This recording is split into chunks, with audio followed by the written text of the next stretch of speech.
نحمده ونصلي على رسوله الكريم أما بعد فأعوذ بالله من الشيطان الرجيم بسم الله الرحمن الرحيم رب اشرح لي صدري ويسر لي أمري واحلل عقدة من لساني يفقه قولي ربي زدني علما اللهم فقهنا في الدين آمين. السلام علیکم ورحمۃ اللہ وبرکاتہ. الحمد للہ اللہ تبارک و تعالیٰ کی توفیق سے آج ہم اپنے دورہ قرآن کا آغاز کریں گے انشاءاللہ تعالیٰ. اور ہماری یہ کوشش ہوگی کہ اس دورہ قرآن میں ہم اپنی اصلاح کے کسی موقع کو بھی نہ جانے دیں. ہر آیت کو اپنے اوپر اپلائی کریں گے انشاءاللہ، اور اگر نہیں ہوئی تو کوشش ضرور کریں گے. اور پھر اللہ تعالیٰ سے ہم یہ دعا بھی کریں گے کہ اللہ تعالیٰ اس جنت کے راستے کو ہمارے لیے اس قرآن کے ذریعے آسان بھی کر دے، کیونکہ دین پر عمل کرنا مشکل بھی ہے اور آسان بھی ہے. جیسے اللہ تعالیٰ خود قرآن پاک میں کہتے ہیں کہ صبر کرنا اور نماز سے مدد لینا بہت مشکل کام ہے، لیکن اللہ سے ڈرنے والوں کے لیے نہیں ہے. اسی طرح قرآن پاک کو پڑھنا، اس پر عمل کرنا بہت مشکل ہے، لیکن جو اللہ کے ساتھ جڑ جاتے ہیں ان کے لیے بالکل بھی مشکل نہیں ہے. تو اللہ تعالیٰ اس مشکل کو ہمارے لیے آسان کریں، آمین. تو آج کا انشاءاللہ سن 2024 کا جو دورہ قرآن ہے وہ اس کے آغاز سے پہلے ہم اپنی نیتیں خالص کریں گے کہ اللہ تعالیٰ ہماری نیتوں کو اپنے ساتھ بالکل اٹیچ کر لے. ہمارا مقصد صرف اور صرف اپنی اصلاح اور رب کو راضی کرنا اور اپنے دلوں کو رب سے جوڑنا ہے، بس انشاءاللہ تعالیٰ. ٹھیک ہے، کیونکہ جب ہم نیت خالص کریں گے تو ہمیں آیتیں ہمارے دلوں پہ اترتی چلی جائیں گی.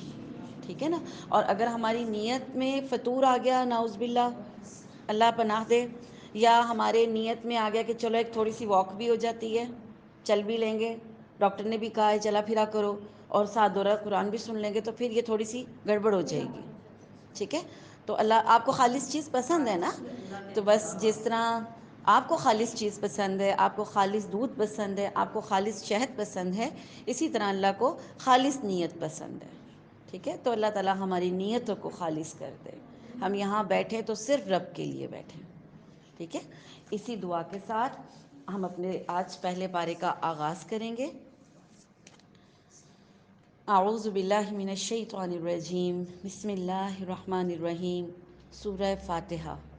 فاتحہ آغازیہ، کھولنے والی، ابتدا، جس سے ہم اپنے قرآن کی ابتدا کر رہے ہیں. اللہ نے یہ ترتیب بھی خود دی ہے. ہم سمجھتے ہیں کہ شاید یہ جو ترتیب ہے اللہ کے رسول نے دی ہے، نہیں. اللہ کے رسول صلی اللہ علیہ وآلہ وسلم کو جس طرح اللہ نے کہا اسی ترتیب سے یہ قرآن ہمارے پاس ہے. ٹھیک ہے. جو نازل ہونے کی ترتیب کوئی اور تھی، تھوڑا تھوڑا کر کے 23 سال کے عرصے میں تقریباً نازل ہوا ہے، اور آیتیں مختلف مواقع پہ کچھ مدینہ میں کچھ مکہ میں نازل ہوئیں. لیکن اللہ کے رسول صلی اللہ علیہ وآلہ وسلم جب ان آیتوں کو لکھوایا کرتے تھے تو بتاتے تھے اس آیت کو اس میں ڈالنا، وہاں رکھنا، اس آیت کو وہاں رکھنا. تو یہ ترتیب بھی خود اللہ کی بتائی ہوئی ہے. ٹھیک ہے. تو سورہ فاتحہ وہ سورت ہے جس کو سبع مثانی کہتے ہیں، یعنی 7 بار بار پڑھی جانے والی آیات. اور 7 بار بار آیات یہ کیوں پڑھی جاتی ہیں؟ کیونکہ ہم ہر نماز میں، ہر نماز کی ہر رکعت میں اس کو پڑھتے ہیں. ٹھیک ہے. سب سے زیادہ پڑھی جاتی ہے. اس کے اور بھی کئی نام ہیں. اس کو رقیہ بھی کہتے ہیں، شفا بھی کہتے ہیں، کیونکہ اس سے شفا بھی حاصل ہوتی ہے. آپ اس کو پڑھ کے پھونکیں، دم ڈالیں تو انشاءاللہ تعالی شفا بھی ہوتی ہے. ٹھیک ہے. الحمدللہ رب العالمین. سب تعریف اللہ کے لیے ہے جو تمام جہانوں کا پالنے والا ہے، بڑا مہربان، نہایت رحم کرنے والا ہے، اور بدلے کے دن یعنی قیامت کے دن کا مالک ہے. ہم صرف تیری ہی عبادت کرتے ہیں اور صرف تجھ ہی سے مدد چاہتے ہیں. ہمیں سیدھی راہ دکھا اور سچی راہ دکھا، ان لوگوں کی راہ جن پہ تو نے انعام کیا، ان کی نہیں جن پر غضب کیا گیا، یعنی وہ لوگ جنہوں نے حق کو پہچانا مگر اس پر عمل پیرا نہیں ہوئے، اور نہ گمراہوں کی، یعنی وہ لوگ جو جہالت کے سبب راہ حق سے دور ہو گئے، ہٹ گئے. تو یہ پوری جو صورت ہے دعا یا کلمات ہے. پہلے حصے میں تسبیحات ہیں اور دوسرے حصے میں کیا ہے؟ دعا ہے. پہلے حصے میں ہم اللہ کی تعریف کرتے ہیں کہ تو رحمان ہے، رحیم ہے، اور ہم قیامت کے دن کا مالک ہے، یہ ہم اقرار کرتے ہیں اس کی ذات کا. اور اس کے بعد ساتھ ہی ہم کیا کہتے ہیں؟ ہم صرف تیری ہی عبادت کرتے ہیں. تو سوچنا یہ ہے کہ کیا ہم واقعی صرف اللہ کی عبادت کرتے ہیں، یا ہمارا ٹریک کہیں اور بھی جاتا ہے، کہیں اور کچھ اور گڑبڑ تو نہیں کرتے؟ ٹھیک ہے، تو اس میں ہم سب کہیں گے کہ ہاں جی الحمدللہ ہم نماز صرف اللہ کے لیے پڑھتے ہیں. لیکن میری نماز، میری قربانی، میرا جینا، میرا مرنا کیا میرے رب کے لیے ہے؟ اگر تو یہ 4 پوائنٹس آپ کے ذہن میں آتے ہیں کہ قربانی غیر اللہ کے نام پہ ہم نہیں دیتے، قربانی غیر اللہ کے نام پہ نہیں دیتے، میری زندگی اللہ کے علاوہ کسی اور کے نام کی نہیں ہے، کسی اور کے لیے نہیں جیتی میں، یا میرا مرنا موت کے ٹائم تک اللہ ہی کے لیے ہے، تو پھر تو یہ دعویٰ سچا ہے. اگر نہیں ہے تو پھر ہمیں اپنے اعمال پر غور کرنا پڑے گا. کہیں ہم مشکلوں میں آ کر کسی ایسے شخص کے پاس تو نہیں بھاگتے جو اپنے غیب کے علم ہونے کا دعویٰ کرتا ہو، جادو کرتا ہو، تعویذ لکھتا ہو اور آپ کو اپنے جال میں پھنساتا ہو. تو پھر آپ اللہ کی عبادت نہیں کر رہے. ٹھیک ہے، کیونکہ عبادت کا تقاضا یہ ہے کہ ہم نے اللہ کے ساتھ بالکل خالص ہو کر اللہ کے ساتھ جڑنا ہے. ٹھیک، اور اس سے اگلی آیت کیا ہے؟ ایاکا نستعین، کہ ہم تجھی سے مدد مانگتے ہیں. تو یہ بھی ہمیں چیک کرنا پڑے گا کیا واقعی صرف اللہ سے مدد مانگتے ہیں، یا اللہ کو چھوڑ کر بہت سی جگہوں پہ ہم اپنے ہاتھ پھیلاتے ہیں. رمضان شروع ہو رہا ہے نا، کئی لوگ راشن کے لیے آپ کے گھر آئیں گے، پورا سال آپ کو نہیں دکھیں گے. مجھے یہ بتائیں، پورے 11 مہینے ان کو روزی کون دیتا ہے؟ اللہ دیتا ہے. تو رمضان کے اس ایک مہینے میں اللہ ان کو روزی نہیں دے گا؟ نہیں دے گا. وہ اس ایک مہینے میں کیوں سٹرگل کرتے ہیں؟ دیتا ہے نا اللہ. یاد رکھیں، بے شک صدقہ کرنا بہت اچھی بات ہے، ہمیں تو کرنا ہی چاہیے، لیکن مانگنا بہت بری بات ہے. مانگنے کی حوصلہ شکنی کرنی چاہیے. ہم تو خود ان کو عادی کرتے ہیں کہ رمضان میں آنا، ہم ان کو عادی کرتے ہیں رمضان میں آنا. آپ ان سے بولیں مانگنا بری بات ہے. نبی کریم صلی اللہ علیہ وآلہ وسلم نے فرمایا، جو شخص کسی انسان کے آگے ہاتھ پھیلاتا ہے بغیر وجہ کے، یہ وجہ نہیں ہے جو جس وجہ سے وہ مانگتے ہیں کہ رمضان ہے، یہ وجہ نہیں ہے، بغیر وجہ کے جو ہاتھ پھیلاتا ہے، قیامت کے دن وہ اللہ کے سامنے اس حالت میں پیش ہوگا کہ اس کے چہرے پہ گوشت نہیں ہوگا. یہ اس لیے بتا رہی ہوں کہ ہم سورہ فاتحہ پڑھ رہے ہیں اور ہم کہتے ہیں اللہ ہم تجھ ہی سے مدد مانگتے ہیں، اور ہم ان لوگوں کی حوصلہ افزائی کر رہے ہیں جو اللہ کو چھوڑ کر جگہ جگہ دروازے کھٹکھٹا رہے ہیں، ہمیں راشن دے دو. آپ خود نوٹ کریں ایسے لوگوں کو جن کو دینا چاہیے، آپ خود دیں، آپ خود دیں ان کو. جو 11 مہینے رب کھانا دے رہا ہے وہ ایک مہینہ نہیں دے گا. حالانکہ رمضان میں تو برکت اتنی ہو جاتی ہے، خود بخود کھانا کھانے کی اشیاء خود بخود اللہ بھیجتا ہے. ٹھیک ہے، تو یہ ہم اپنے دین کو بدنام کرتے ہیں، اپنی شخصیت کو مجروح کرتے ہیں، اپنی ذات کی نفی کر دیتے ہیں. ٹھیک ہے، کسی کے آگے ہاتھ پھیلانا بڑی ذلت کی بات ہے، اور جو ضرورت مند ہیں ان پہ خود نظر رکھ کے ان کی مدد کریں. اس کے بعد ہم کیا دعا کریں کہ اللہ ہمیں سیدھا راستہ دکھا، ان لوگوں کا راستہ جن پہ تو نے انعام کیا. کون سے لوگ جن پہ انعام کیا؟ شہداء، صدیقین، صالحین، انبیاء، ان لوگوں کا راستہ. یہ 4 طرح کے لوگ ہیں جن کے لیے ہم دعا کرتے ہیں اللہ ہمیں ان میں رکھنا، ان کے ساتھ ہمارا انجام کرنا. نہ کہ ان لوگوں کا راستہ جن کو تو نے گمراہ کیا. گمراہ کون ہوئے تھے؟ عیسائی ہو گئے تھے، نصارہ گمراہ ہو گئے. اور گمراہ کیسے ہوئے؟ اللہ نے جو باتیں بتائیں اس سے بہت آگے بڑھ کے عمل کرنے لگ گئے، بہت آگے بڑھ گئے. یعنی اگر ان کو دین پہ چلنا ہے تو انہوں نے شادی نہیں کرنی، شادی نہیں کرنی، کیونکہ اگر وہ شادی کریں گے وہ دین پر چل نہیں سکیں گے. وہ شادی کو دنیا داری کہتے ہیں. گمراہ ہو گئے. عیسیٰ علیہ السلام کو نبی سے کیا بنا دیا؟ خدا بنا دیا، خدا کا حصہ بنا دیا. نہ صرف ان کو بلکہ ان کی والدہ کو بھی. تو یہ کیا چیز تھی؟ یہ گمراہی تھی.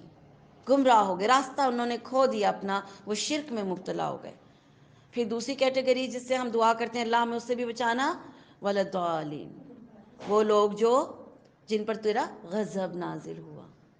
ٹھیک، مغضوب جن پہ غضب نازل ہوا، ظالم جو گمراہ ہو گئے. تو مغضوب کون لوگ ہیں؟ یہود ہیں. کیوں؟ ان کو جو دین کا حکم دیا گیا تھا یہ اس میں ہی گڑبڑ کر دیتے تھے، عمل نہ کرنا پڑے. ٹھیک ہے، ہفتے کے دن مچھلی کے شکار کا منع کیا. ان لوگوں نے کیا حرکت کی کہ ایک دن پہلے گڑھے کھود آتے تھے. ٹھیک ہے، جمعے کی رات کو گڑھے کھود آتے تھے ساحل کے کنارے، ہفتے کو وہاں مچھلی پھنستی تھی، اتوار کو جا کے نکال لیتے تھے اور کہتے تھے ہم نے تو ہفتے کو شکار نہیں کیا. تو یہ وہ اللہ کے ساتھ کیا کر رہے تھے؟ چال چل رہے تھے، مذاق کر رہے تھے. ٹھیک ہے. تو اس طرح اب ہم نے بھی اپنے آپ کو چیک کرنا ہے، کہیں ہم ایسے کام تو نہیں کر رہے ہیں کہ جو دین سے ہٹنے کے لیے کوئی ہیلے بہانے ڈھونڈ رہے ہوں، کوئی مکر چال چل رہے ہوں، فتوے مانگ رہے ہوں. فتویٰ اور تقویٰ میں کیا فرق ہے؟ فتویٰ اور تقویٰ میں کیا فرق ہے؟ تقویٰ یہ ہوتا ہے آپ نے اللہ کا حکم سنا، آپ نے کہا آمنا صدقنا سمعنا و اطعنا، یہ ہے تقویٰ. آپ ایک اور راستہ ڈھونڈتے ہیں، اس عالم سے پوچھتے ہیں، وہ کہتے ہیں نہیں اس کا راستہ نہیں ہے، کسی اور عالم سے پوچھتے ہیں. جب آپ نے ایک سے پوچھ لیا آپ دوسرے کے پاس کیوں گئے؟ کیوں گئے؟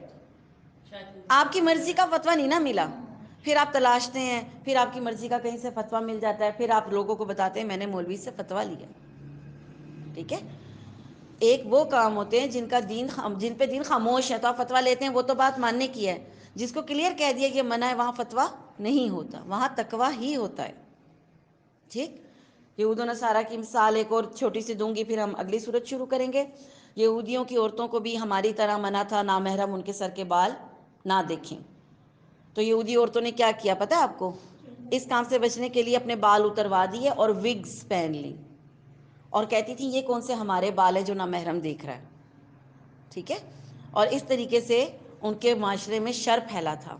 اور نبی کریم صلی اللہ علیہ وآلہ وسلم نے کیا فرمایا؟ حدیث کا مفہوم ہے ان عورتوں کو، یہ جو خاص قسم کی عورتیں جنہوں نے یہ کام کیا تھا، اللہ نے ان کو چوہیاں بنا دیا تھا. ٹھیک ہے. مسخ ہو گئی تھی، مسخ کر دی تھی ان کی شکلیں اللہ نے. اللہ تعالی ہمیں ایسے گناہوں سے بچا کے رکھے، ان راستوں سے اللہ بچا کے رکھے. سورہ بقرہ، یہ صورت مدینے میں نازل ہوئی ہے. اعوذ باللہ من الشیطان الرجیم، بسم اللہ الرحمن الرحیم. الف لام میم. اس کتاب یعنی اس کتاب کے اللہ کی کتاب ہونے میں کوئی شک نہیں ہے، اور یہ راستہ دکھاتی ہے پرہیزگاروں کو جو اللہ سے ڈرتے ہیں، جو لوگ غیب پر ایمان لاتے ہیں اور نماز کو قائم رکھتے ہیں اور ہمارے دیے ہوئے مال میں سے خرچ کرتے ہیں، اور جو لوگ ایمان لاتے ہیں اس پر جو آپ کی طرف اتارا گیا اور جو آپ سے پہلے اتارا گیا، اور وہ آخرت پر یقین رکھتے ہیں. تو اگر آپ سے کوئی پوچھے کہ ولی اللہ کون ہوتے ہیں، تو یہ ولی اللہ کی صفات ہیں، ان کے اندر یہ کوالٹیز ہونی چاہیے، تب وہ اللہ کے دوست ہوتے ہیں. ٹھیک ہے. یہی لوگ اپنے رب کی طرف سے ہدایت پر ہیں، اور یہی لوگ فلاح اور نجات پانے والے ہیں. کافروں کو آپ کا ڈرانا یا نہ ڈرانا ایک جیسا ہے، برابر. آپ ان کو ڈرائیں یا آپ ان کو نہ ڈرائیں، یہ لوگ ایمان نہیں لائیں گے. اللہ تعالیٰ نے ان کے دلوں پر، ان کے کانوں پر مہر کر دی ہے، اور ان کی آنکھوں پر پردہ ہے، اور ان کے لیے بڑا عذاب ہے. بعض لوگ کہتے ہیں ہم اللہ تعالیٰ پر اور قیامت کے دن پر ایمان رکھتے ہیں، لیکن در حقیقت وہ ایمان والے نہیں ہیں.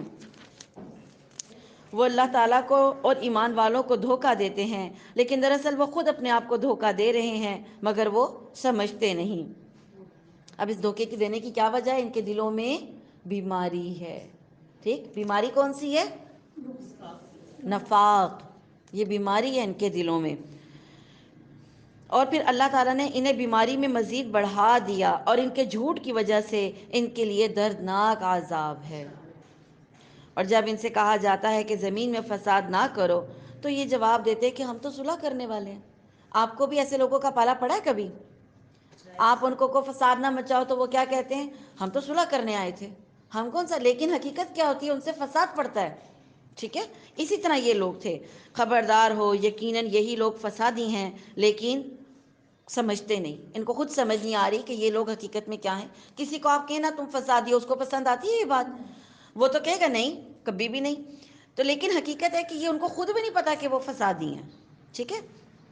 اور جب ان سے کہا جاتا ہے کہ اور لوگوں یعنی صحابہ کی طرح تم بھی ایمان لاؤ، تو جواب دیتے ہیں کہ کیا ہم ایسا ایمان لائیں جیسے بیوقوف ایمان لاتے ہیں؟ خبردار ہو جاؤ، یقیناً یہی لوگ بیوقوف ہیں لیکن جانتے نہیں. پہلے ہم نے سب سے پہلے متقی لوگوں کا ذکر پڑھا، اس کے بعد کفار کا ذکر پڑھا، اب ہم منافقین کا ذکر پڑھ رہے ہیں. کیونکہ مدینے میں نبی کریم صلی اللہ علیہ وآلہ وسلم کو سب سے زیادہ جن لوگوں نے مشکل میں ڈالا وہ منافقین تھے. تو زیادہ ڈیٹیل میں بات منافقین کے بارے میں ہوگی. ٹھیک ہے. اب آپ نے یہ سوچنا ہے کہ جیسے یہاں بتایا گیا کہ وہ ایمان لانے والوں کو کیا سمجھتے تھے؟ بے وقوف. تو کہیں آپ لوگ بھی دین پر چلنے والوں کو بے وقوف تو نہیں سمجھتے؟ یہاں چیک کرنا پڑے گا. پردہ کرنے والی، یا وہ لڑکا جس کی نئی نئی داڑھی آ رہی ہو، یا بچہ اگر نماز پڑھنے لگے مسجد میں جا کے، تو کہیں ہم اس کو تانے تو نہیں مارتے؟ اگر ایسا ہے تو پھر ہم بھی اسی فہرست میں ہیں. ٹھیک ہے؟ تو اپنے اندر ان چیزوں کو چیک کرنا ہے کہ کہیں میں منافقوں والی کوئی صفت اپنے اندر تو نہیں رکھے ہوئے. ٹھیک؟ نبی کریم صلی اللہ علیہ وآلہ وسلم نے کیا فرمایا؟ 4 چیزیں ایسی ہیں اگر ایک شخص میں اکٹھی ہو جائیں تو وہ پکا منافق ہے. 4 چیزیں اگر ایک شخص میں اکٹھی ہو جائیں تو وہ کیا ہے؟ پکا منافق ہے. نمبر 1، بات کرے تو جھوٹ بولے، وعدہ کرے تو وعدہ خلافی کرے، جب جھگڑا کرے تو گالی گلوچ دے، اور جب اس کے پاس کوئی چیز امانت رکھی جائے تو اس میں خیانت کر دے. چیک کریں آپ میں کوئی چیز تو نہیں ایسی. اگر ہے تو ابھی توبہ کر لیں، ابھی توبہ کر لیں. اور اگر کبھی پہلے بھی کیا ہے تب بھی توبہ کر لیں. کسی کی خیانت کی ہو، جھوٹ بولا ہو. جھوٹ تو نہیں بولتے ماشاء اللہ، ہم سارے اچھے ہیں. جھوٹ بولتے ہیں؟ نہیں بولتے جھوٹ، بہت اچھی بات ہے. بچوں سے بھی جھوٹ نہیں بولنا، شوہر سے بھی نہیں بولنا، گھر والوں سے بھی نہیں بولنا، ایون جانوروں سے بھی جھوٹ بولنا منع ہے. ایک صحابی تھے، وہ حدیث ڈھونڈ رہے تھے. ایک حدیث کے لیے بڑا بڑا لمبا سفر کرتے تھے. شاید امام بخاری کی بات ہے، صحابی نہیں تھے. وہ کسی کے پاس گئے اس حدیث کا علم حاصل کرنے کے لیے، ایک بڑا لمبا سفر طے کر کے گئے. اور جب وہاں پہنچے تو دیکھا کہ وہ ایک جھولا سا ہوتا ہے، وہ اونٹ کے آگے کر رہا ہے. اونٹ کے جیسے کھانے کی چیز ہے تو اونٹ آگے آ جائے. تو جب انہوں نے پاس جا کے دیکھا تو وہ جھولا خالی تھا، وہ بوری خالی تھی جس میں وہ چارہ ہوتا ہے نا. تو انہوں نے حدیث ہی نہیں لی ان سے. اس نے کہا جو جانور سے جھوٹ بول سکتا ہے وہ انسان سے کیسے جھوٹ نہیں بول سکتا؟ اور واپس آ گئے، حدیث ہی نہیں لی ان سے. ٹھیک ہے؟ تو جانور سے بھی جھوٹ نہیں بولنا. ہم کرتے ہیں نا، بچے وہ جانوروں کو بلاتے ہیں، یوں اشارہ کرتے ہیں جیسے کچھ کھانے کی چیزیں ہوتی نہیں ہیں. یہ بھی نہیں کرتے. ہم بڑے بھی کرتے ہیں. یہ بچے تو ہمیں دیکھ کر کرتے ہیں نا، یہ بڑے بھی یہ حرکت کرتے ہیں. تو جھوٹ یہ منافقت کی علامت ہے. ٹھیک؟ اور جب ایمان والوں سے یہ لوگ ملتے ہیں تو کہتے ہیں کہ ہم بھی ایمان والے ہیں. اور جب اپنے بڑوں کے پاس ہوتے ہیں تو کہتے ہیں ہم تو تمہارے ساتھ ہیں، ہم تو ان کے ساتھ صرف مذاق کرتے ہیں. آپ تو نہیں کہیں ایسے؟ غور کریں، جہاں محفل ہو، دیندار لوگ بیٹھے ہوں، وہاں دوپٹے اوڑھ کے بیٹھ جائیں. اور جہاں شادی کا سین آئے، جہاں کہیں فنکشن آئے تو پھر کہیں برقے شرکے اتار کے دوسرے سین میں آ جائیں. اگر یہ سین بدلتے ہیں تو پھر ہمارا بھی کام خراب ہے. ٹھیک؟ آیتیں صرف پڑھنی نہیں ہیں، اپنے اوپر غور کرنا ہے، اس کو اپنے اوپر اپلائی کرنا ہے. اگر میں 2 معیار رکھتی ہوں زندگی کے تو میں منافق ہوں پھر. ٹھیک؟ کیونکہ ہمیں کون دیکھ رہا ہے؟ اللہ دیکھ رہا ہے. وہ بھی یہی کچھ کر رہے ہیں کہ ہم تو تمہارے ساتھ ہیں، ہم تو ایمان والوں کے ساتھ کیا کرتے ہیں؟ مذاق کرتے ہیں. تو یہ جو ڈبل سٹینڈرڈ ہے یہ مذاق ہے. ٹھیک ہے؟ اب اس کی سزا بھی اللہ بتائیں گے. اللہ تعالیٰ ان سے مذاق کرتا ہے. یہ یاد رکھیں، اگر ہم یہ کام کر رہے ہیں، ڈبل سٹینڈرڈ پہ ہیں، 2 رخ ہیں، 2 چہرے ہیں، تو پھر اللہ بھی کرے گا مذاق. اللہ بھی ان سے مذاق کرتا ہے اور انہیں ان کی سرکشی میں اور بہکا اور بڑھا دیتا ہے. کیا ہوتا ہے؟ انسان کے لیے گناہوں کے راستے کھل جاتے ہیں. جب آپ اللہ سے مذاق کرتے ہیں نا، اللہ گناہوں کے راستے کھول دیتا ہے. کرو پھر، جی بھر کے کر لو. پھر جب اللہ کی پکڑ آتی ہے نا، وہ بڑی خطرناک ہوتی ہے. ہاں، یہ چیزیں ان میں رکھیں کہ آپ کا گناہ آپ کو دیکھیں، جیسے نیکی کے لاتی ہے نا، نیکی کے لیے راستہ آسان، گناہ کے راستے کو آسان کر دیتا ہے. تو کسی بھی گناہ کو چھوٹا نہ سمجھیں. ٹھیک ہے؟ یہ وہ لوگ ہیں جنہوں نے گمراہی کو ہدایت کے بدلے میں خرید لیا، بس نہ تو ان کی تجارت نے ان کو فائدہ پہنچایا اور نہ ہی یہ ہدایت والے ہوئے. کتنا گھاٹے کا سودا ہے نا. ہدایت کا مطلب ہوتا ہے وہ راستہ جو جنت کی طرف لے کے جاتا ہے. اب ہم سب جنت میں تو جانا چاہتے ہیں، جانا چاہتے ہیں. یہودی جانا چاہتا ہے جنت میں، عیسائی جانا چاہتا ہے جنت میں، ہندو کی بھی سورگ ہے کوئی؟ ہاں، جانا چاہتے ہیں، سب جانا چاہتے ہیں. کیا سب چلے جائیں گے؟ بس یہ غور کرنا ہے کہ کیا میں اس لائن میں ہوں جو جنت میں جا رہے ہیں. ایسی حرکتیں کرنے والوں کے اللہ یہ راستے بدل دیتا ہے، ان کا راستہ بدل دیتا ہے. وہ پھر شیطانوں کے راستے پہ چل پڑتے ہیں. اور شیطان کا راستہ کہاں لے کے جائے گا؟ جہنم میں. ٹھیک ہے؟ ان کی مثال اس شخص کی سی ہے جس نے آگ جلائی، پس آس پاس کی چیزوں میں روشنی آئی ہی تھی کہ ان کے نور کو اللہ لے گیا اور انہیں اندھیروں میں چھوڑ دیا. جو کچھ بھی نہیں سمجھتے، ان کو پتہ ہی نہیں چلتا. لیکن ایک کمرے میں ابھی لائٹ ہے، ایک دم اندھیرا ہو جاتا ہے. ایک اندھیرا وہ ہوتا ہے جو باہر سے اندھیرا ہوتا ہے، لائٹ چلی گئی، لائٹ نہیں گئی، نظر چلی گئی. جس کی نظر چلی گئی اس کے لیے اندھیرا کس طرح کا ہے؟ یہ نظر کا چلے جانا والا اندھیرا ہے. یعنی لائٹ تو موجود ہے، دین اسلام کی روشنی تو موجود ہے، اللہ کے رسول صلی اللہ علیہ وسلم لے کر آئے اللہ کا پیغام، کتاب بھی موجود ہے، شریعت بھی موجود ہے، سنت بھی موجود ہے، لیکن اندھے ہو گئے بندے. مثال یہ ہے اصل میں. ہم سمجھتے ہیں کہ شاید وہ ایک لکڑیوں والی آگ جلائی اور وہ آگ بجھ گئی. نہیں نہیں، آگ وہیں ہے، روشنی آ رہی ہے، رحمتیں برکتیں آ رہی ہیں. ہمارا ٹریک خراب ہو گیا ہے، ہم اندھے ہو گئے ہیں، اندھے بن رہے ہیں. اللہ بنا دیتا ہے. ہم اندھے بنتے ہیں نا جان بوجھ کے، کہیں دین کی بات ہو رہی ہو تو آنکھیں ایسے کر ادھر منہ کر لیتے ہیں، پھر اللہ سچ مچ اندھا بنا دیتا ہے. کرتے رہو. پھر آنکھیں تو ہوتی ہیں، دل کی آنکھ بند ہو جاتی ہے، بصیرت ختم ہو جاتی ہے. ٹھیک ہے، بالکل. اب ان کی کیا کیفیت ہے؟ بہرے ہو گئے، گونگے ہو گئے، اندھے ہو گئے، بس وہ نہیں سمجھتے، وہ لوٹنے والے نہیں ہیں. ایک اندھا گونگا بہرا اگر آپ کے سامنے کھڑا ہو، اس کو آپ نے کوئی لیکچر دینا ہو، کیسے دیں گے؟ اشارے سے. کیسے؟ وہ اندھا بھی ہے، اندھا بھی ہے نا، اشارے سے تو گونگا سمجھ جائے گا. اندھا بھی ہے، گونگا بھی، بہرا بھی، کیسے سمجھائیں گے؟ نہیں سمجھا سکتے. بس یہ ایسے ہو گئے. ٹھیک ہے. پھر دوسری مثال، یا آسمانی برسات کی طرح جس میں اندھیریاں اور گرج اور بجلی ہو، موت سے ڈر کر کڑاکے کی آواز سے اپنی انگلیاں اپنے کانوں میں ڈال لیتے ہیں. اللہ تعالیٰ کافروں کو گھیرنے والا ہے. جب اللہ تعالیٰ کے دین کو اللہ کے رسول صلی اللہ علیہ وسلم نے بتایا، جنت جہنم کا ذکر آیا، جہاد کی آیات آئیں، گناہوں سے بچنے کا حکم، تو یہ تمام چیزیں ہمارے راستوں کو کیا کر رہی تھیں؟ آزادی ختم ہو رہی تھی نا ہماری. گناہوں کی آزادی، شراب منع ہو گئی، سود منع ہو گیا، زنا پہ پابندی لگ گئی. ٹھیک ہے. اب کیا ہوا؟ ان پابندیوں سے انہوں نے کیا کیا؟ اپنے کانوں پہ ہاتھ رکھ لیے. مجھ سے نہیں ہوتا. آپ کسی کو بولیں پردہ کر لو، وہ کہتی ہے میرے سے نہیں ہوتا، ہم دنیا میں چل نہیں سکتے. سانس بند ہوتا ہے. ٹھیک ہے. جس دن سانس بند ہوگا نا، اس دن پتہ چل جائے گا سانس کیسے بند ہوتا ہے. ٹھیک ہے. سانس بند ہونا کوئی آسان کام نہیں ہے. ٹھیک. تو اب یہ آسمانی برسات، آسمان سے تو بارش آ رہی ہے، رحمت برس رہی ہے، اور اس میں احکامات بھی سخت ہیں، جس کے ڈر سے ان لوگوں نے، منافقوں نے کیا کیا ہے؟ کانوں میں انگلیاں ڈال لی ہیں. کوئی بات نہیں، اللہ کیا کہہ رہے ہیں؟ تم کان بند کر لو، اللہ کافروں کو گھیر لے گا. کسی کو گھیرا جاتا ہے اس کا کیا مطلب ہوتا ہے؟ وہ چاروں طرف سے بند ہو جاتا ہے، اس کا راستہ چاروں طرف سے بند ہو جاتا ہے. پھر دوسری بات یہ، قیامت کے دن جب اللہ تعالیٰ کافروں کو گھیرے گا تو کافر بھاگیں گے. جب وہ بھاگیں گے، فرشتے ان کو کوڑے ماریں گے، بجلی کے کوڑے، آگ کے کوڑے پڑیں گے. وہ بھاگ نہیں سکیں گے، اور وہ کہیں گے این المفر، آج میں کدھر بھاگوں، آج میں کدھر بھاگوں. ٹھیک ہے. قریب ہے کہ بجلی ان کی آنکھیں اچک لے جائے. جب ان کے لیے روشنی کرتی ہے تو اس میں چلتے پھرتے ہیں، اور جب ان پر اندھیرا کرتی ہے تو کھڑے ہو جاتے ہیں. اور اگر اللہ چاہے تو ان کے کانوں اور آنکھوں کو بیکار کر دے، لیکن اللہ تعالیٰ ہر چیز پر قدرت رکھتا ہے. اب کیا ہے؟ یہ بھی منافقت کی علامت ہے. فائدہ دیکھا، دین پہ آ گئے. اچھا رشتہ مل رہا ہے، داڑھی والا ہے، دیندار ہے، لیکن خوب اچھا امیر ہے، آنکھیں بند کر کے ہاں کر دی. پتہ ہے کھاتا پیتا ہے. ٹھیک. لیکن جہاں دیکھا یہاں پہ مال نہیں ہے، پیچھے ہٹ گئے. جہاد کے احکامات آئے، منافق پیچھے ہٹ گئے. اب مشکل آ رہی ہے نا. جہاں آسانی دیکھی، سردی کم ہے، وضو کر لیا، نماز پڑھ لی. سردی زیادہ، نماز اسکپ کر دی. بازار گئے، نمازیں گئیں، مہمان آ گئے، نمازیں گئیں. سہولت ہے تو پڑھ لی، نہیں ہے سو گئے سو گئے. یہ کس چیز کی علامت ہے؟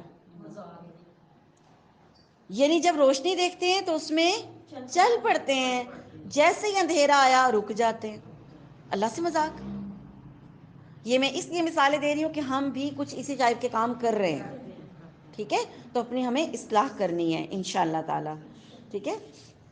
ایسے لوگوں کا انجام کیا ہوگا؟ یہ جو جن کی یہ مثال ہے، احادیث میں آتا ہے، حدیث کا مفہوم ہے. نبی کریم صلی اللہ علیہ وسلم نے فرمایا قیامت کے دن ان کو نور مل جائے گا، ان منافقوں کو نور مل جائے گا. پل صراط سے پہلے نور بٹے گا نا، ان کو بھی مل جائے گا. لیکن کیا ہوگا؟ تھوڑا سا چلیں گے، نور بجھ جائے گا. میڈ میں پہنچیں گے، نور بجھ جائے گا. اور یہ مسلمانوں کو آوازیں دیں گے کہ تم رکو، ہم تمہارے نور میں چلیں گے، ہمیں نظر نہیں آ رہا، کیونکہ اندھیرا ہوگا نا. اندھیرا ہوگا، صرف اپنے ہی نور کی، اپنے اعمال کے نور کی روشنی ہوگی، تو مسلمان کہیں گے واپس پیچھے جاؤ، جہاں نور بٹ رہا ہے وہاں سے لے کر آؤ، ٹھیک ہے؟ اور پھر ان کے درمیان دیوار آ جائے گی اور وہ ادھر کے ادھر رہ جائیں گے اندھیروں میں، اور مسلمان آگے پل صراط کراس کر لیں گے، ٹھیک؟ یہ ان کے اس مذاق کا جو یہ دنیا میں کر رہے ہیں نا، اللہ ان کو قیامت کے دن جواب دے گا، ٹھیک؟ اے لوگو، اپنے اس رب کی عبادت کرو جس نے تمہیں اور تم سے پہلے لوگوں کو پیدا کیا، یہی تمہارا بچاؤ ہے، کیا؟ کہ اللہ کی عبادت کرو۔ اس نے تمہارے لیے زمین کو فرش، سیدھا، ہموار، اسٹریٹ بنا دیا۔ کتنی پرسکون جگہ ہے اگر آپ گرمیوں میں فرش کے اوپر لیٹیں، ٹھنڈے فرش پہ کتنا سکون ملتا ہے۔ بجری پہ لیٹا جاتا ہے، لیٹ سکتے ہیں بجری پہ، ریت پہ، لیکن ٹھنڈا فرش ہو، پرسکون جگہ ہو، اللہ نے زمین کو ہمارے لیے ہموار بنا دیا۔ دوسری اس کی کیا مثال ہے؟ ایسا ہموار بنایا، ہم اس پہ مکان بناتے ہیں، اس کی کھدائیاں کرتے ہیں، اس میں فصلیں بوتے ہیں، اس کے اوپر روڈز بناتے ہیں، جو ہمارا دل کرتا ہے ہم کرتے ہیں۔ اللہ نے زمین کو حکم دیا انسان کی بات مانو، وہ مانتی ہے، ٹھیک؟ اور آسمان کو کیا بنایا؟ چھت بنا دیا، ٹھیک؟ یہ بھی ایک ہماری سیفٹی۔ آسمان پہ تارے جگمگاتے ہیں، نیلا آسمان۔ جب بھی پریشان ہوتے ہیں کدھر دیکھتے ہیں؟ جب پریشان ہوتے ہیں کدھر دیکھتے ہیں؟ آسمان کی طرف، ٹھیک ہے؟ تو اللہ تعالیٰ نے آسمان کو چھت بنایا، اور پھر آسمان سے پانی اتار کر اس سے پھل پیدا کر کے تمہیں روزی دی۔ خبردار، باوجود جاننے کے اللہ کے، یعنی یہ بات تم جانتے ہو کہ اللہ کے ساتھ کوئی شریک نہیں ٹھہرانا ہے، تو اس کے ساتھ کوئی بھی شریک مت ٹھہراؤ۔ اچھا، ہم لوگ تو نہیں شریک ٹھہراتے، ہم اللہ کے ساتھ کسی کو شریک ٹھہراتے ہیں؟ نہیں ٹھہراتے، الحمدللہ، ٹھیک ہے؟ اور لیکن اگر ہم اللہ کو چھوڑ کر کسی اور پہ ڈیپینڈ کر رہے ہیں، کسی اور کو سمجھ رہے ہیں یہ ہماری مدد کرے گا، یہ ہمیں روزی دے گا، یہ ہمیں راشن دے گا، یا یہ ہماری کفالت کرے گا، آپ نہ ہوتے تو میں نہ ہوتا، آپ نہ میری مدد کرتے تو میں مر جاتا، میرے بچے بھوکے مر جاتے، اس قسم کے جملے بھی شرکیہ جملے ہیں، ٹھیک ہے؟ یہ انکساری کس کے لیے تھی؟ یہ اللہ کے لیے تھی، ٹھیک ہے جی۔ ہم نے جو کچھ اپنے بندے پر اتارا ہے، اس میں اگر تمہیں کوئی شک ہو اور تم سچے ہو تو اس جیسی ایک صورت تو بنا لاؤ۔ تمہیں اختیار ہے کہ اللہ کے سوا اپنے مددگاروں کو بھی بلا لو۔ یہ قرآن پاک کا ایک ایسا چیلنج ہے جو آج تک کوئی پورا نہیں کر سکا، آج تک یہ چیلنج کسی نے نہیں پورا کیا کہ اس قرآن جیسی ایک صورت، ایک آیت بھی کوئی نہیں لا سکا۔ لوگوں نے کوششیں کی ہیں لیکن کامیاب نہیں ہوئے، اور یہ معجزہ ہے قرآن اسی وجہ سے کہ اس کے ساتھ کی کوئی آیت آپ لا ہی نہیں سکتے۔ شعر کتنے جملوں کا ہوتا ہے؟ 2 مصرے ہوتے ہیں، یا 4 ہوتے ہیں، یا 6 ہوتے ہیں، یا 8 ہوتے ہیں۔ مسدس ہوتی ہے، پھر وہ ایک مثلث ہوتی ہے، یعنی مکس ہوتے ہیں نا، تو اس میں شعروں میں بیلنس ہوتا ہے، لیکن 2 اگر نہ ہو مصرے تو شعر پورا نہیں ہوتا ہے۔ سورہ کوثر کی کتنی آیات ہیں؟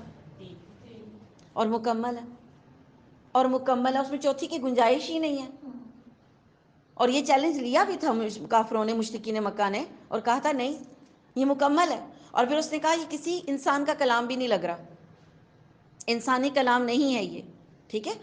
تو یہ چیلنج آج تک کوئی پورا نہیں کر سکا۔ بس اگر تم نے نہ کیا، اور تم کر بھی نہیں سکو گے، اللہ کو پتہ ہے۔ اللہ نے ساتھ ہی قرآن میں بتا دیا کہ اگر تم صورت نہ بنا کے لا سکے، اور تم لا بھی نہیں سکو گے، پتہ ہے اللہ کو، تو پھر کیا کرنا ہے؟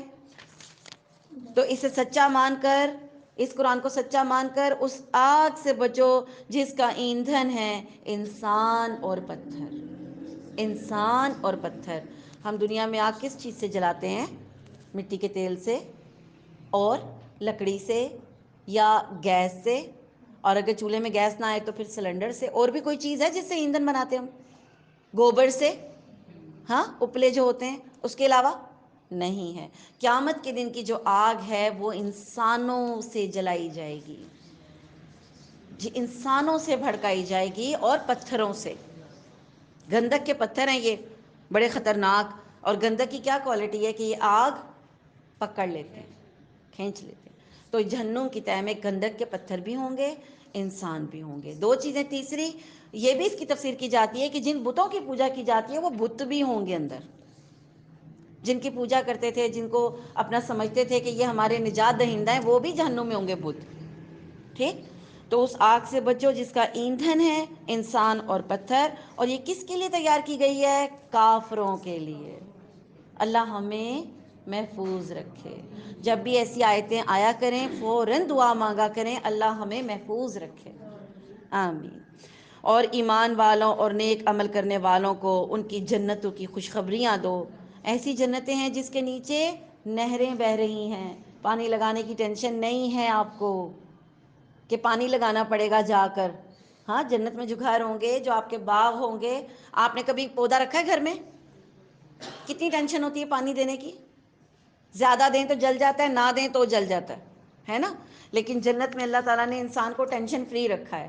ایسی جنتیں جس کے نیچے نہریں بہہ رہی ہیں، خود بخود پانی لگ رہا ہے اس کی جڑوں کو، وہ خود بخود پنپ رہے ہیں، ٹھیک؟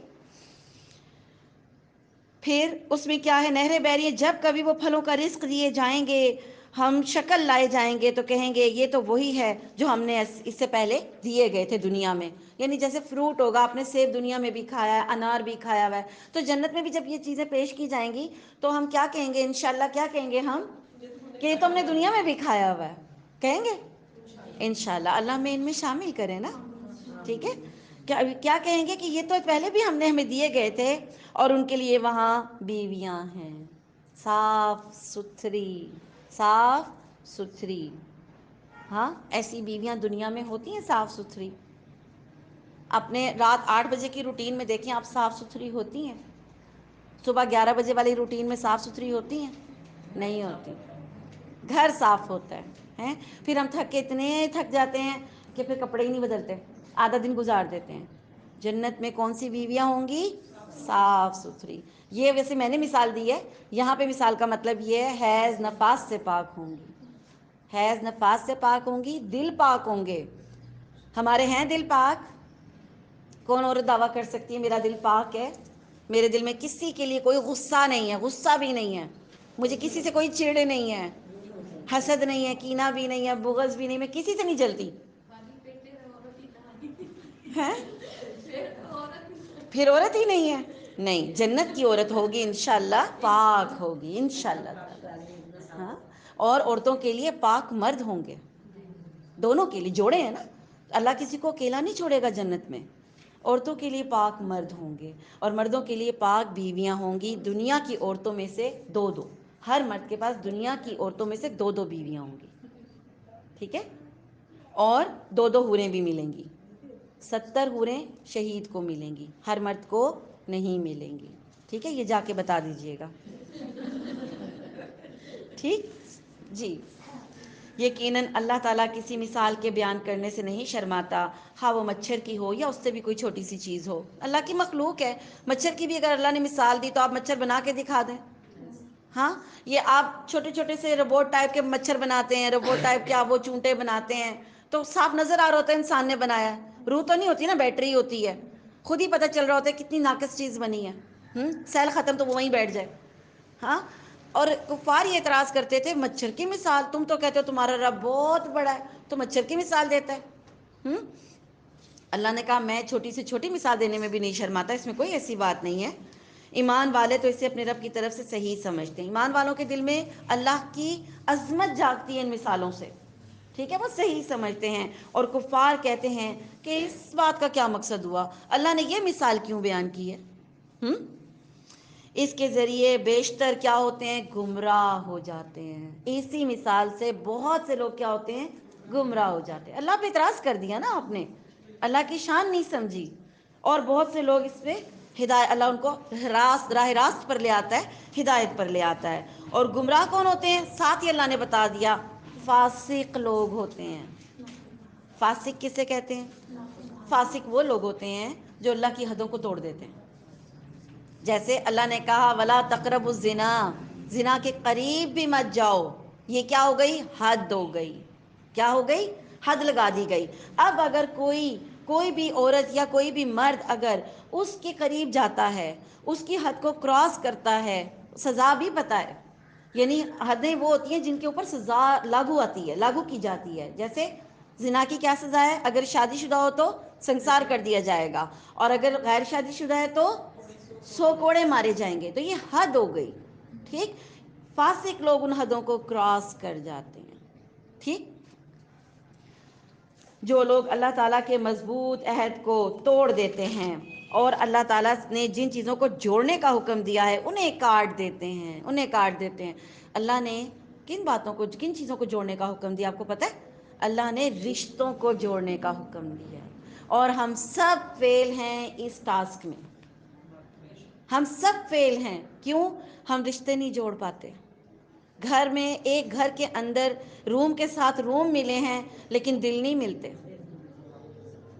اس کے کمرے میں نہیں جانا، اس کے کمرے میں نہیں جانا، اس سے منہ نہیں لگانا، یہ آئے تو سلام نہیں کرنا، یہ آئے تو پانی بھی مت پوچھنا. یہ سب باتیں جو ہم اپنے بچوں کو سکھاتے ہیں یہ قطع رحمی ہے.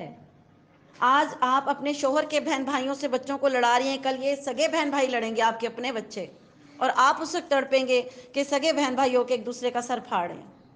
لیکن یہ سکھایا کس نے تھا؟ یہ ہم نے سکھایا تھا. جب رشتے توڑے جاتے ہیں زمین میں فساد ہوتا ہے. یہ بات آپ کو پتہ ہے؟ ہوتا ہے فساد. شادیوں پہ جھگڑے ہوتے ہیں، شادی کم ہوتی ہے، جھگڑے زیادہ ہوتے ہیں. دولہا بیچارہ کبھی ایک کو منا رہا ہے کبھی دوسرے کو منا رہا ہے، خود جا جا کے بھی منا رہا ہے. یہ کیا ہے؟ فساد. نہیں تو اور کیا؟ اس کے گھر گئے تو میرے گھر نہ گھسنا، میرے گھر آنا ہے تو ادھر نہیں جانا ہے. یہ رشتے توڑنے والی باتیں ہیں. ٹھیک، رشتوں کے بارے میں ہم نے ابھی 15ویں پارے میں کیا پڑھا تھا کہ رشتہ داروں کے حقوق ادا کرو. کیا حقوق ہیں رشتہ داروں کے؟ 5 حقوق بتائیں. پہلا حق کیا ہے؟ جب وہ سلام کرے تو اس کے سلام کا جواب. اسی میں ہم فیل ہیں. سلام نہ کرتے نہ جواب دیتے ہیں. بہت حد ہو گئی تو ذرا سا گردن کو یوں کر دیں گے کہ جواب ہو گیا. ٹھیک ہے، سیدھے منہ بات نہیں کرتے. دوسرا حق کیا ہے؟ جب وہ بیمار ہو تو اس کی عادت کریں. جب وہ دعوت دے تو کرتے ہیں قبول ہر ایک کی؟ ہر ایک کی قبول کر لیتے ہیں جس سے دل ملتا ہے؟ نہیں ملتا. دیورانی نے دعوت کیا، نند نے بلایا، ہم کیسے جملے بولتے ہیں؟ ہاں نہیں، وہ لوگ نہیں، ان کی جن کی آپ انتظار کرتے ہیں وہ لوگ ہوتے ہیں جن سے آپ کے دل ملتے ہیں. میں ان کی بات کر رہی ہوں جن سے آپ کے دل نہیں ملتے، آپ ان کی دعوت قبول نہیں کرتے. ٹھیک ہے. پھر اس کے بعد اگر وہ چھینک مارے تو اس کی چھینک کا جواب دیا جائے. کیسے جواب دیں گے؟ کسی نے چھینک ماری، وہ بولتا ہے الحمدللہ. یہ جواب دینا لازمی ہے. ٹھیک ہے، یہ حق ہے. اور پھر اگر وہ مر جائے تو پھر جس کے جنازے میں شرکت کی جائے. اور یہاں پہ بھی ہم فیل ہیں. کتنے جنازے ہوتے ہیں، وہ میت کے آگے لائن لگا کے کھڑے ہو جاتے ہیں، امی جی نے کیا سی میرا منہ نہ تکن دینا، کھڑے ہو جاتے ہیں آگے. ہم اپنے یہ 6 حقوق پورے نہیں کرتے تو ہم قطع رحمی میں آ گئے. اور اس میں خواتین کو میں زیادہ قصوروار سمجھتی ہوں. مردوں کو سارے آئیڈیا ہم خود دیتی ہیں. یہ پکی بات ہے. مردوں کو نہیں پتہ ہوتا، بلکہ ہمیں یہی تو چڑ چڑھتی ہے کہ ان کو نہیں سمجھ آتی. وہیں بیٹھے تھے، ان کو نہیں پتہ، ہم بتاتی ہیں ان کو. تو یہ نوٹ نہیں کرتے مردوں کی وہ سینس نہیں ہے نا. اللہ نے مردوں کو اور کام کے لیے پیدا کیا ہے. عورتوں میں نرمی کیوں پیدا کی تھی؟ اسی لیے تو پیدا کی تھی رشتے جوڑے. عورتوں میں نرمی کیوں ہے؟ جذباتی کیوں ہوتی؟ بات بات پہ رو پڑتی ہے، معافی مانگ لیتی ہے، جھک جاتی ہے. ہیں عام طور پہ، سب عورتیں نہیں ایسی ہوتی، عام طور پہ. یہ نزاکت، یہ خوبصورتی، یہ نرمی اللہ نے رکھی اسی لیے تھی کہ عورتیں رشتے جوڑیں گی، بہن بھائیوں کو بچوں کو ملا کر رکھیں گی. اللہ تعالی ہمیں ایسی بندیاں بنائے. جو غلطیاں ہو گئی ہیں نا، کوئی بات نہیں، ہم اس رمضان میں انشاءاللہ اصلاح کریں گے. دیکھیں، اگر ہم کسی سے ناراض ہیں نا تو عبادت قبول نہیں ہوتی ہے. آپ کو پتہ ہے؟ جب نامہ اعمال ہمارا اوپر فرشتے ڈیلی لے کر جاتے ہیں نا، تو اللہ تعالیٰ ان لوگوں کے نامہ اعمال کو سائڈ پہ رکھ دیتے ہیں جو آپس میں ناراض ہوتے ہیں. اور اللہ تعالیٰ کہتے ہیں، یعنی اس نے دیکھیں آپ نے 5 نمازیں پڑھی، پیر کا بھی روزہ رکھا، جمعرات کا بھی روزہ رکھا، کتنی اچھی بات ہے ماشاءاللہ. آپ تہجد بھی پڑھتی ہیں، لیکن وہ آپ کا کاؤنٹ ہی نہیں ہو رہا کیونکہ آپ ناراض ہیں. تو کیا فائدہ ایسے عمل کا؟ ٹھیک، صلح کریں، دلوں کو صاف کریں. یہ رمضان سے پہلے کی تیاری ہے.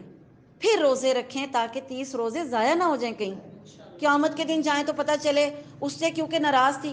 دیکھیں، آپ جس سے ناراض ہیں اس کو آپ پسند نہیں کرتی، اور جس کو آپ پسند نہیں کرتی اس کی وجہ سے آپ کے روزے سارے خراب ہو جائیں گے. کتنی عجیب بات ہے نا. زیادہ دکھ تو تب ہوگا کہ اس عورت کی وجہ سے میرے روزے قبول نہیں ہوئے جس کو میں پسند نہیں کرتی. زیادہ دکھ نہیں ہے؟ تو پھر صلح کر لیں، دوستیاں کر لیں. شعبان میں معافیاں مانگتے رہتے ہیں اسٹیٹس پہ، وہ کوئی معافی ہوتی ہے؟ تو مذاق ہوتا ہے. معافی ایسے مانگتے ہیں کہ جو آپ کی غلطی ہے پہلے اس پہ ندامت ہو، اس سے سوری بولیں اور اصلاح کریں جو آپ کی غلطی ہے. اگر آپ نے اس کی کہیں ضلالت کی ہوئی ہے، بدنام کیا ہوا، تو اس کو پھر کلیئر کریں کہ میری غلطی تھی. یہ بہت مشکل کام ہے لیکن کریں اگر روزے قبول کروانے ہیں تو. ٹھیک ہے. یہی لوگ ہیں جو نقصان اٹھانے والے ہیں. اگر قطع رحمی کریں گے تو اللہ نے بتا دیا یہی لوگ ہیں جو نقصان اٹھانے والے ہیں. تم اللہ کے ساتھ کفر کیسے کرتے ہو حالانکہ تم مردہ تھے. آپ کو پتہ ہے پہلے مرے ہوئے تھے سارے. پتہ ہے آپ کو ہم سب اس زندگی سے پہلے مرے ہوئے تھے. اللہ نے پہلے موت پیدا کی ہے، پھر زندہ کیا ہے، پھر مارے گا، پھر زندہ کرے گا. ہم مردہ کہاں تھے؟ ہم زمین میں کہیں کسی نباتات کے کسی حصے میں مرے ہوئے تھے. جب اللہ نے ہمیں اس دنیا میں لانا تھا ان نباتات کو ہمارے والدین نے کھایا ہے. وہ تمام اجزاء ان کے اندر پورے ہوئے ہیں تو ہم پیدا ہوئے ہیں. آپ کو پتہ ہے؟ تو ہم پہلے کیا تھے؟ مردہ تھے. تم پہلے مردہ تھے، پھر اس نے تمہیں زندہ کیا، پھر وہ تمہیں مار ڈالے گا، پھر تمہیں زندہ کرے گا، اور پھر کیا ہوگا؟ اسی کی طرف تم لوٹائے جاؤ گے. کافر مر کے کہاں جاتا ہے؟ اللہ کے پاس. ہندو مر کے کہاں جاتا ہے؟ عیسائی مر کے کہاں جاتا ہے؟ ہم مر کے کدھر جائیں گے؟ سب نے ایک ہی طرف جانا ہے. ٹھیک، سب اس کے پاس اکٹھے ہو جائیں گے. وہ اللہ جس نے تمہارے لیے زمین کی تمام چیزوں کو پیدا کیا، پھر آسمان کی طرف قصد کیا، اس کو ٹھیک ٹھاک ساتھ آسمان بنایا، اور وہ ہر چیز کو جانتا ہے. دیکھیں نا، جس نے بنایا اس کو سب پتہ ہے اس زمین میں کیا ہے، ہم کیسے ہیں، ہم کیا کرتے ہیں، اللہ کو سب پتہ ہے. ٹھیک ہے. اور زمین کی سب چیزیں بنائی کس کے لیے؟ انسان کے لیے. ٹھیک ہے. اور جب تیرے رب نے فرشتوں سے کہا کہ میں زمین میں خلیفہ بنانے والا ہوں، تو انہوں نے کہا کہ ایسے شخص کو کیوں پیدا کرتا ہے جو زمین میں فساد کرے اور خون بہائے. ہم تیری تسبیح، حمد اور پاکیزگی بیان کرنے والے ہیں. فرشتوں نے اعتراض کیا تھا کہ اے اللہ آپ کیوں بنا رہے ہیں؟ پھر ان کو ساتھ ہی ہوا، اللہ کی تسبیح بیان کی، اللہ کو منانے لگ گئے کہ اللہ ہم تیری تسبیح بیان کرتے ہیں، تیری تقدیس بیان کرتے ہیں. ٹھیک ہے. اللہ تعالیٰ نے ان کو کیا جواب دیا؟ جو میں جانتا ہوں وہ تم نہیں جانتے، نہیں جانتے. ٹھیک ہے. اور جب اللہ تعالیٰ نے آدم علیہ السلام کو بنایا، پھر ان کو تمام نام سکھا دیے. انسان کے پاس ایک خاص علم ہے. خاص علم کیا ہے؟ کہ ہر چیز کا نام رکھتا ہے. آپ چھوٹا سا ایک بلی کا بچہ بھی پالیں نا تو کیا کرتے ہیں؟ نام رکھتے ہیں. کوئی بیماری آئے تو آپ کیا کرتے ہیں؟ اس کا پہلے نام ہوتا ہے. کرونا آیا تھا کوئی پہچانتا تھا؟ لیکن پھر کیا کیا؟ کرونا نام رکھ لیا. تو انسان نام رکھتا ہے. چھوٹی چھوٹی چیزوں کے آپ نام رکھ لیں گے. تو آدم علیہ السلام کو یہ ناموں کا علم سکھایا گیا تھا. ٹھیک ہے. اور پھر فرشتوں کے سامنے ان کو پیش کیا، فرمایا کہ اگر تم سچے ہو تو ان چیزوں کے نام بتاؤ. فرشتوں سے پوچھا ان چیزوں کے کیا نام ہیں؟ تو فرشتوں نے کیا کہا؟ اے اللہ ہم تو اتنا ہی جانتے ہیں جتنا آپ نے ہمیں بتایا، ہمیں نہیں پتہ. پھر اللہ تعالیٰ نے آدم علیہ السلام سے کہا کہ تم ان کو وہ نام بتاؤ. تو جب انہوں نے نام بتا دیے تو فرمایا کہ میں نے تمہیں پہلے ہی نہیں کہا تھا کہ زمینوں آسمانوں کے غیب میں جانتا ہوں، اور میرے علم میں ہے جو تم ظاہر کرتے ہو اور جو تم چھپاتے ہو. یہ خطرناک بات ہے. آپ جو چھپاتے ہیں، آپ جو ظاہر کرتے ہیں. میں جو چھپاتی ہوں، میں جو ظاہر کرتی ہوں. ہم اپنے آپ کو کیا ظاہر کرتے ہیں؟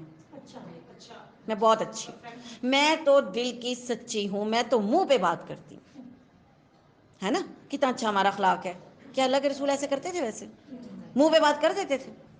اللہ کے رسول صلی اللہ علیہ وسلم نے کبھی کسی صحابی کو پوائنٹ آؤٹ نہیں کیا کہ تم ایسے کرتے ہو. اللہ کے رسول صلی اللہ علیہ وسلم کیسے بولتے تھے؟ کچھ لوگوں کا یہ طریقہ ہے. ٹھیک. اور ایک چیز جو ہم چھپاتے ہیں، کیا چھپاتے ہیں؟ ہم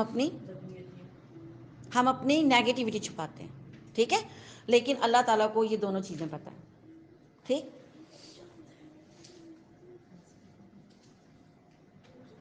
جی.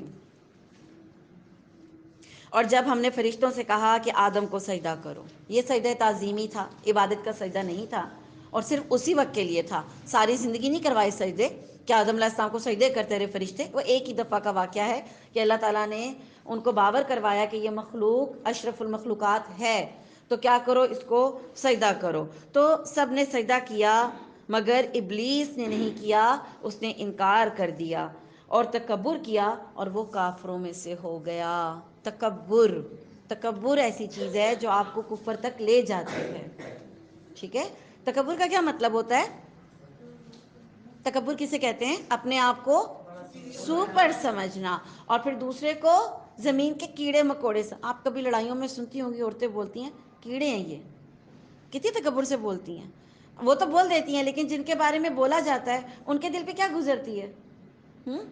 ہمارے ایک نیبرز میں ایک بچی تھی، معذور تھی، لڑائی ہو گئی، وہ ایک امیر عورت تھی، اس کے ساتھ دونوں کی لڑائی ہو گئی. تو اس نے کہا کہ تم بچی کا مذاق اڑاتی ہو، ایسا نہ ہو اللہ تمہیں یہ بچہ دے دے، پھر تم کیا کرو گی. وہ اتنے تکبر سے اپنے گیٹ کے آگے، بڑا سا اس کا گیٹ تھا، کھڑی ہو کے بولی ہمیں نہیں اللہ ایسے بچے دیتا، یہ تم لوگوں کو دیتا ہے. آپ مجھے بتائیں یہ جملے کیا تکبر والے نہیں ہیں؟ ہم عورتیں لڑائیوں میں کیا اس طرح کے جملے نہیں بولتے؟ اپنی بہوؤں کو کیا کیا بولتے ہیں، اپنی سسرال والوں کو کیا کیا بولتے ہیں. دونوں طرف ہے، ایک طرف نہیں ہے، کہیں بہویں غلط ہے، کہیں سسرال والے غلط ہوتے ہیں. تو کیا کیا بولتے ہیں؟ نیچ خاندان کے، گھٹیا خاندان. کتنے مزے سے ہم تکبر کر لیتے ہیں. اللہ کو تکبر پسند نہیں ہے. اپنی زبانوں کو کنٹرول کرنا ہے، اپنی زبانوں کو کنٹرول کرنا ہے. ٹھیک ہے. تو کیا اس نے تکبر کیا، اور وہ پھر کیا ہو گیا؟ تکبر کیا ہوتا ہے؟ کفر کا راستہ کھول دیتا ہے، وہ کافر ہو گیا. اور ہم نے کہہ دیا کہ اے آدم تم اور تمہاری بیوی جنت میں رہو. آدم علیہ السلام سو رہے تھے، اللہ تعالیٰ نے آدم علیہ السلام کی پسلی سے اماں حوا کو پیدا کیا. کیا مطلب؟ کہ اماں حوا انسان ہی ہیں، انسان کے جسم کا حصہ ہیں. ٹھیک ہے. پیدا کیا، آدم علیہ السلام جاگے اور پوچھا آپ کون؟ تو انہوں نے کہا کہ اللہ نے مجھے آپ کے سکون کے لیے پیدا کیا ہے. آپ خواتین کا کیا گریڈ ہے؟ آپ اپنے شوہروں کے سکون کے لیے دنیا میں آئی ہیں. دے رہے ہیں سکون، دے رہے ہیں شوہروں کو؟ اگر دے رہے ہیں تو بہت اچھی بات ہے. ٹھیک ہے. تو دونوں طرف سے ہے نا، شوہر بھی سکون دیتے ہیں لیکن عورت، دیکھیں یہ پکی بات ہے، اگر اچھی بیوی ہے تو شوہر واقعی سکون میں آتا ہے. اور وہ سکون میں آئے گا تو آپ کو فیلنگ بھی آئے گی، آپ کو پتہ بھی چلے گا. آپ خود سڑتی ہیں، اس کو بھی ساڑ دیتی ہیں، یہ آپ کا قصور ہے نا. بیچارہ تھکا ہارا گھر آئے گا، آپ تھکے ہوئے ہو تو آپ کے بچے پاس آئیں، کھینچ کے لگاتی ہیں اس کو. پتہ نہیں ہے میں تھکی ہوئی، پانی کا گلاس تھا میرے سر پہ چڑھ گیا. لیکن وہی بیچارہ شوہر گیٹ سے آتا ہے تو ہم اس کا کیا حال کرتی ہیں. اب وہ تو آپ کو خود ہی پتہ ہے کہ ہم اس کے ساتھ کیا درگت بناتے ہیں اس کی. وہ ڈر کے گراج میں موٹر سائیکل نہیں رکھ رہا ہوتا کہ ابھی کوئی آرڈر آئے گا کہ یہ لے آؤ تو میں پہلے لے آؤں پھر سکون سے بیٹھوں گا. ہوتا ہے کہ نہیں ہوتا؟ چھوٹے چھوٹے کام کے لیے ہم نے دھونیاں دی ہوئی ہوتی ہیں. ٹھیک ہے جی. تو اللہ تعالیٰ نے آدم علیہ السلام کے ساتھ ان کی بیگم اماں حوا کو ان کے سکون کے لیے پیدا کیا. پھر ان دونوں کو کیا کہا؟ اب تم اس جنت میں رہو، کھاؤ پیو، جہاں سے مرضی چاہو کھاؤ، بس اس درخت کے قریب نہیں جانا. کیوں نہیں جانا؟ اللہ کی مرضی. وہ درخت کس نے بنایا تھا؟ اللہ نے کہا نہیں جانا تو پھر نہیں جانا، بس بات ختم ہو گئی. اس میں سوال بنتا ہے؟ اللہ سے کوئی سوال کر سکتا ہے؟ نہیں کر سکتا.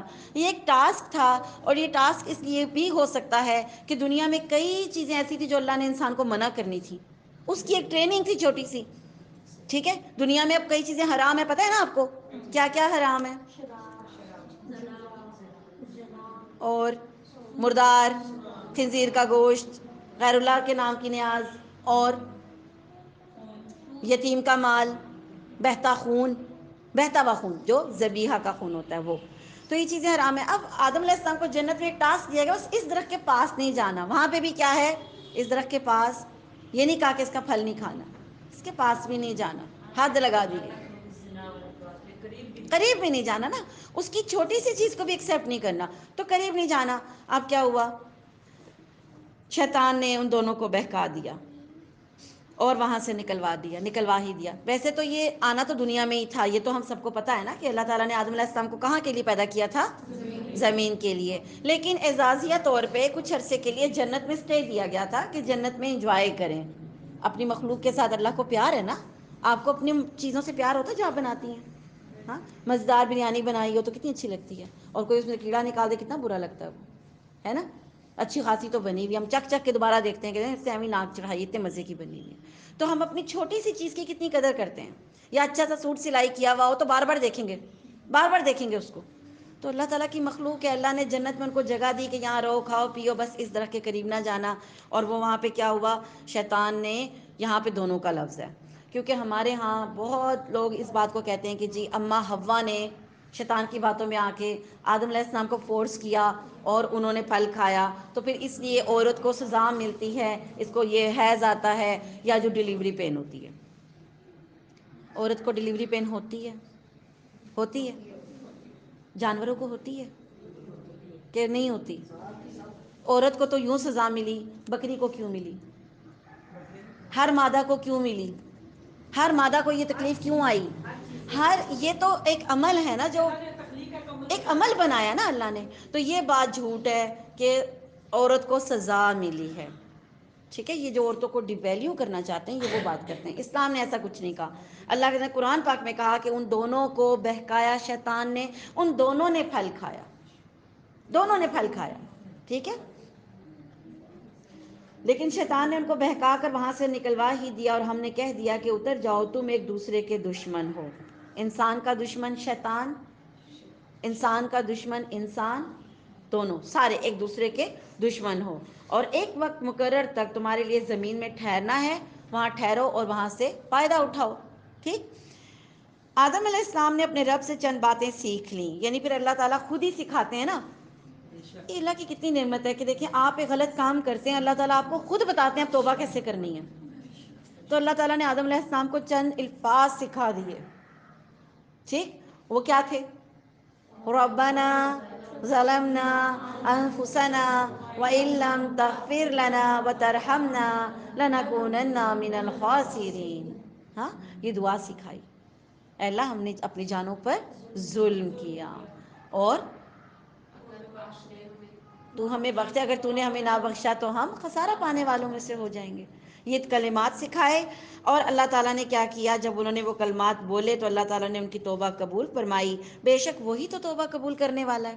یہ جملہ بڑا پیارا ہے. اس پہ غور کیا کبھی آپ نے؟ آپ کبھی کسی سے معافی مانگے، آپ کو معافی ملتی ہے؟ ملتی ہے معافی؟ کان پکڑ کے سوری بولتے ہیں، کیا آپ کو وہ اگلا سوری کر دیتا ہے؟ کر دیتا ہے؟ نہیں کرتا. اچھا، آپ سے کوئی سوری بولے، آپ معاف کر دیتے ہیں؟ نہیں کرتے. تو نہیں کرتے نا، نہیں کرتے. اللہ تعالیٰ تواب ہے اور وہ کہتا ہے توبہ تو میں ہی قبول کرنے والا ہوں. یہ صرف اللہ کی صفت ہے. ہمیں اللہ نے ضرور حکم دیا کہ آپ معاف کر دیا کریں، لیکن ہم بہت سخت ہیں، ہم معاف نہیں کرتے. ٹھیک ہے. اللہ تعالیٰ کیا کہتے ہیں؟ توبہ تو وہی قبول کرنے والا ہے اور وہی کیا ہے؟ رحم کرنے والا ہے. ہم نے کہا تم سب یہاں سے اب چلے جاؤ. یہ سزا کے طور پہ نہیں تھا، یہی ٹاسک تھا. شیطان کو بھی اتار دیا زمین پہ، اور آدم علیہ السلام کو بھی، اماں حوا کو بھی. اب تم یہاں سے چلے جاؤ. جب کبھی تمہارے پاس میری ہدایت پہنچے، اور وہ ہدایت کیسے پہنچے گی؟ انبیاء کے ذریعے، صحیفوں کے ذریعے، کتابوں کے ذریعے. تو تم نے کیا کرنا؟ تو اس کی تابعداری کرنے والوں پر جو میری ہدایت پہنچے اور جو اس کی تابعداری کرے گا اس پر کوئی خوف نہیں ہوگا، اس پہ کوئی غم نہیں ہوگا. خوف اور غم یہ دونوں خطرناک چیزیں ہیں. ٹھیک ہے. خوف زدہ بندہ کوئی کچھ کام نہیں کر سکتا دنیا میں بھی. ٹھیک ہے. اور جو غم زدہ ہو جائے، جس کے دل کو غم لگ جائے، وہ کچھ کر سکتا ہے؟ اور یہ دونوں چیزیں کس بیماری کا سبب بنتی ہیں؟ ہر بیماری کا. شوگر اس سے ہوتی ہے، ہارٹ کا پرابلم ہوتا ہے، بلڈ پریشر ہوتا ہے، ایون انسان کو برین ہیمریج ہو سکتا ہے اور وہ کوما میں چلا جاتا ہے. ٹھیک ہے. تو یہ ایسی غم اور خوف، لیکن اللہ کے بندوں کو نہ دنیا میں بھی اور آخرت میں بھی نہ خوف ہوگا اور نہ غم ہوگا. تو پھر ہمیں ٹینشنیں ہیں نا. اس کا مطلب پھر کیا ہے؟ ہم اللہ کی بندیاں نہیں بن سکیں. آج سے وعدہ کریں ہم اللہ کی بندیاں بنیں گی. ٹھیک ہے. جب ہم اللہ کی بندیاں بنیں گی نا، ہمارے لیے کام آسان ہو جائیں گے. شروع میں نے یہی سمجھایا نا کہ کام آسان کیسے ہوگا؟ اللہ کی بندی بننے سے. اور جو انکار کر کے ہماری آیتوں کو جھٹلائیں وہ جہنمی ہیں اور اس میں ہمیشہ رہیں گے. ٹھیک ہے جی. اے بنی اسرائیل، میری اس نعمت کو یاد کرو جو میں نے تم پر انعام کی، اور میرے عہد کو پورا کرو. میں تمہارے وعدے کو پورا کروں گا، اور صرف مجھ ہی سے ڈرو. اور اس کتاب پر ایمان لاؤ جو میں نے تمہاری کتابوں کی تصدیق کرنے میں نازل فرمائی ہے، اور اس کے ساتھ تم ہی پہلے کافر نہ بن جاؤ، اور میری آیتوں کو تھوڑی تھوڑی قیمت پر نہ بیچ دو، اور صرف مجھ ہی سے ڈرو. اور حق کو باطل کے ساتھ مکس اپ نہ کرو، خلط ملط نہ کرو، نہ ملاؤ، اور نہ حق کو چھپاؤ. تمہیں تو اس بات کا خوب علم ہے، تم خود جانتے ہو کہ کیا سچ ہے. ٹھیک ہے. یہودیوں کو اللہ کے رسول صلی اللہ علیہ وسلم کے آنے کا پتہ تھا. کیوں پتہ تھا؟ ان کی کتابوں میں پیشن گوئی موجود تھی، اس لیے ان کو پتہ تھا. تو اللہ تعالیٰ وہی کہہ رہے ہیں کہ تمہیں تو پتہ تھا کہ اللہ کے نبی آئیں گے، تو تم حق کو مت چھپاؤ. ٹھیک ہے. پھر اور نمازوں کو قائم کرو. نمازوں کو قائم کرنے کا مطلب ہوتا ہے اچھے سے وضو کر کے 5 وقت کی نماز اس وقت پہ پڑھنا جو اس کا وقت ہے. ملا کر پڑھنا، اکٹھی کر کے پڑھنا، توڑ چھوڑ کے پڑھنا، یہ نماز نہیں ہوتی ہے. قائم کرنا نہیں ہوتی. نماز تو ہو جائے گی، قبول اللہ نے کرنی ہے، لیکن نماز قائم کرنے والا حکم پورا نہیں ہوتا. ٹھیک ہے. اور زکوٰۃ دو. زکوٰۃ کا پتہ ہے ہم سب کو؟ زکوٰۃ بیوی دیتی ہے کہ شوہر دیتا ہے؟ جس کے پاس مال ہوگا وہ دے گا. اگر بیوی مالدار ہے، بیوی کے پاس زیور ہے، میکے کا، سسرال کا ہے، تو بیوی کا ہی، وہ مالک ہے اس کی. ٹھیک ہے، تو وہ زکوٰۃ دے گی. اگر شوہر کہتا ہے کہ تم رہنے دو، مال پاس پڑا رہے، سیف رہے گا، اس کی قیمت بڑھتی ہے، زکوٰۃ میں دوں گا، تو اٹس اوکے. لیکن اگر شوہر کی آمدنی کم ہے، تنخواہ دار ہے، زکوٰۃ نہیں دے سکتا، تو پھر آپ کو اپنی جویلری بیچ کر زکوٰۃ دینی پڑے گی. ٹھیک. زکوٰۃ کے لیے رمضان کا مہینہ فکس نہیں ہے. جس دن آپ اپنی جویلری کی مالک بنی، اگلے سال ایک دن بھی اوپر نہیں ہونا چاہیے آپ کو اس کی زکوٰۃ نکالنی ہے. ٹھیک ہے. آپ مالک کس دن بنتے ہیں؟ جس دن شادی ہوتی ہے. ٹھیک ہے، شادی والے دن ہی مالک بنتی ہے نا آپ. تو اب آپ کا جو دونوں سائڈوں کا زیور ہے، 7.5 تولے سے اوپر اگر سونا ہو گیا، 52 تولے سے اوپر اگر چاندی ہو گئی، تو آپ پھر زکوٰۃ لاگو ہوتی ہے. جس مہینے آپ کی شادی ہوئی، اگلے سال اس مہینے میں آپ کو اس سے پہلے ایک دن بھی اوپر نہ آپ کو زکوٰۃ ادا کرنی ہے.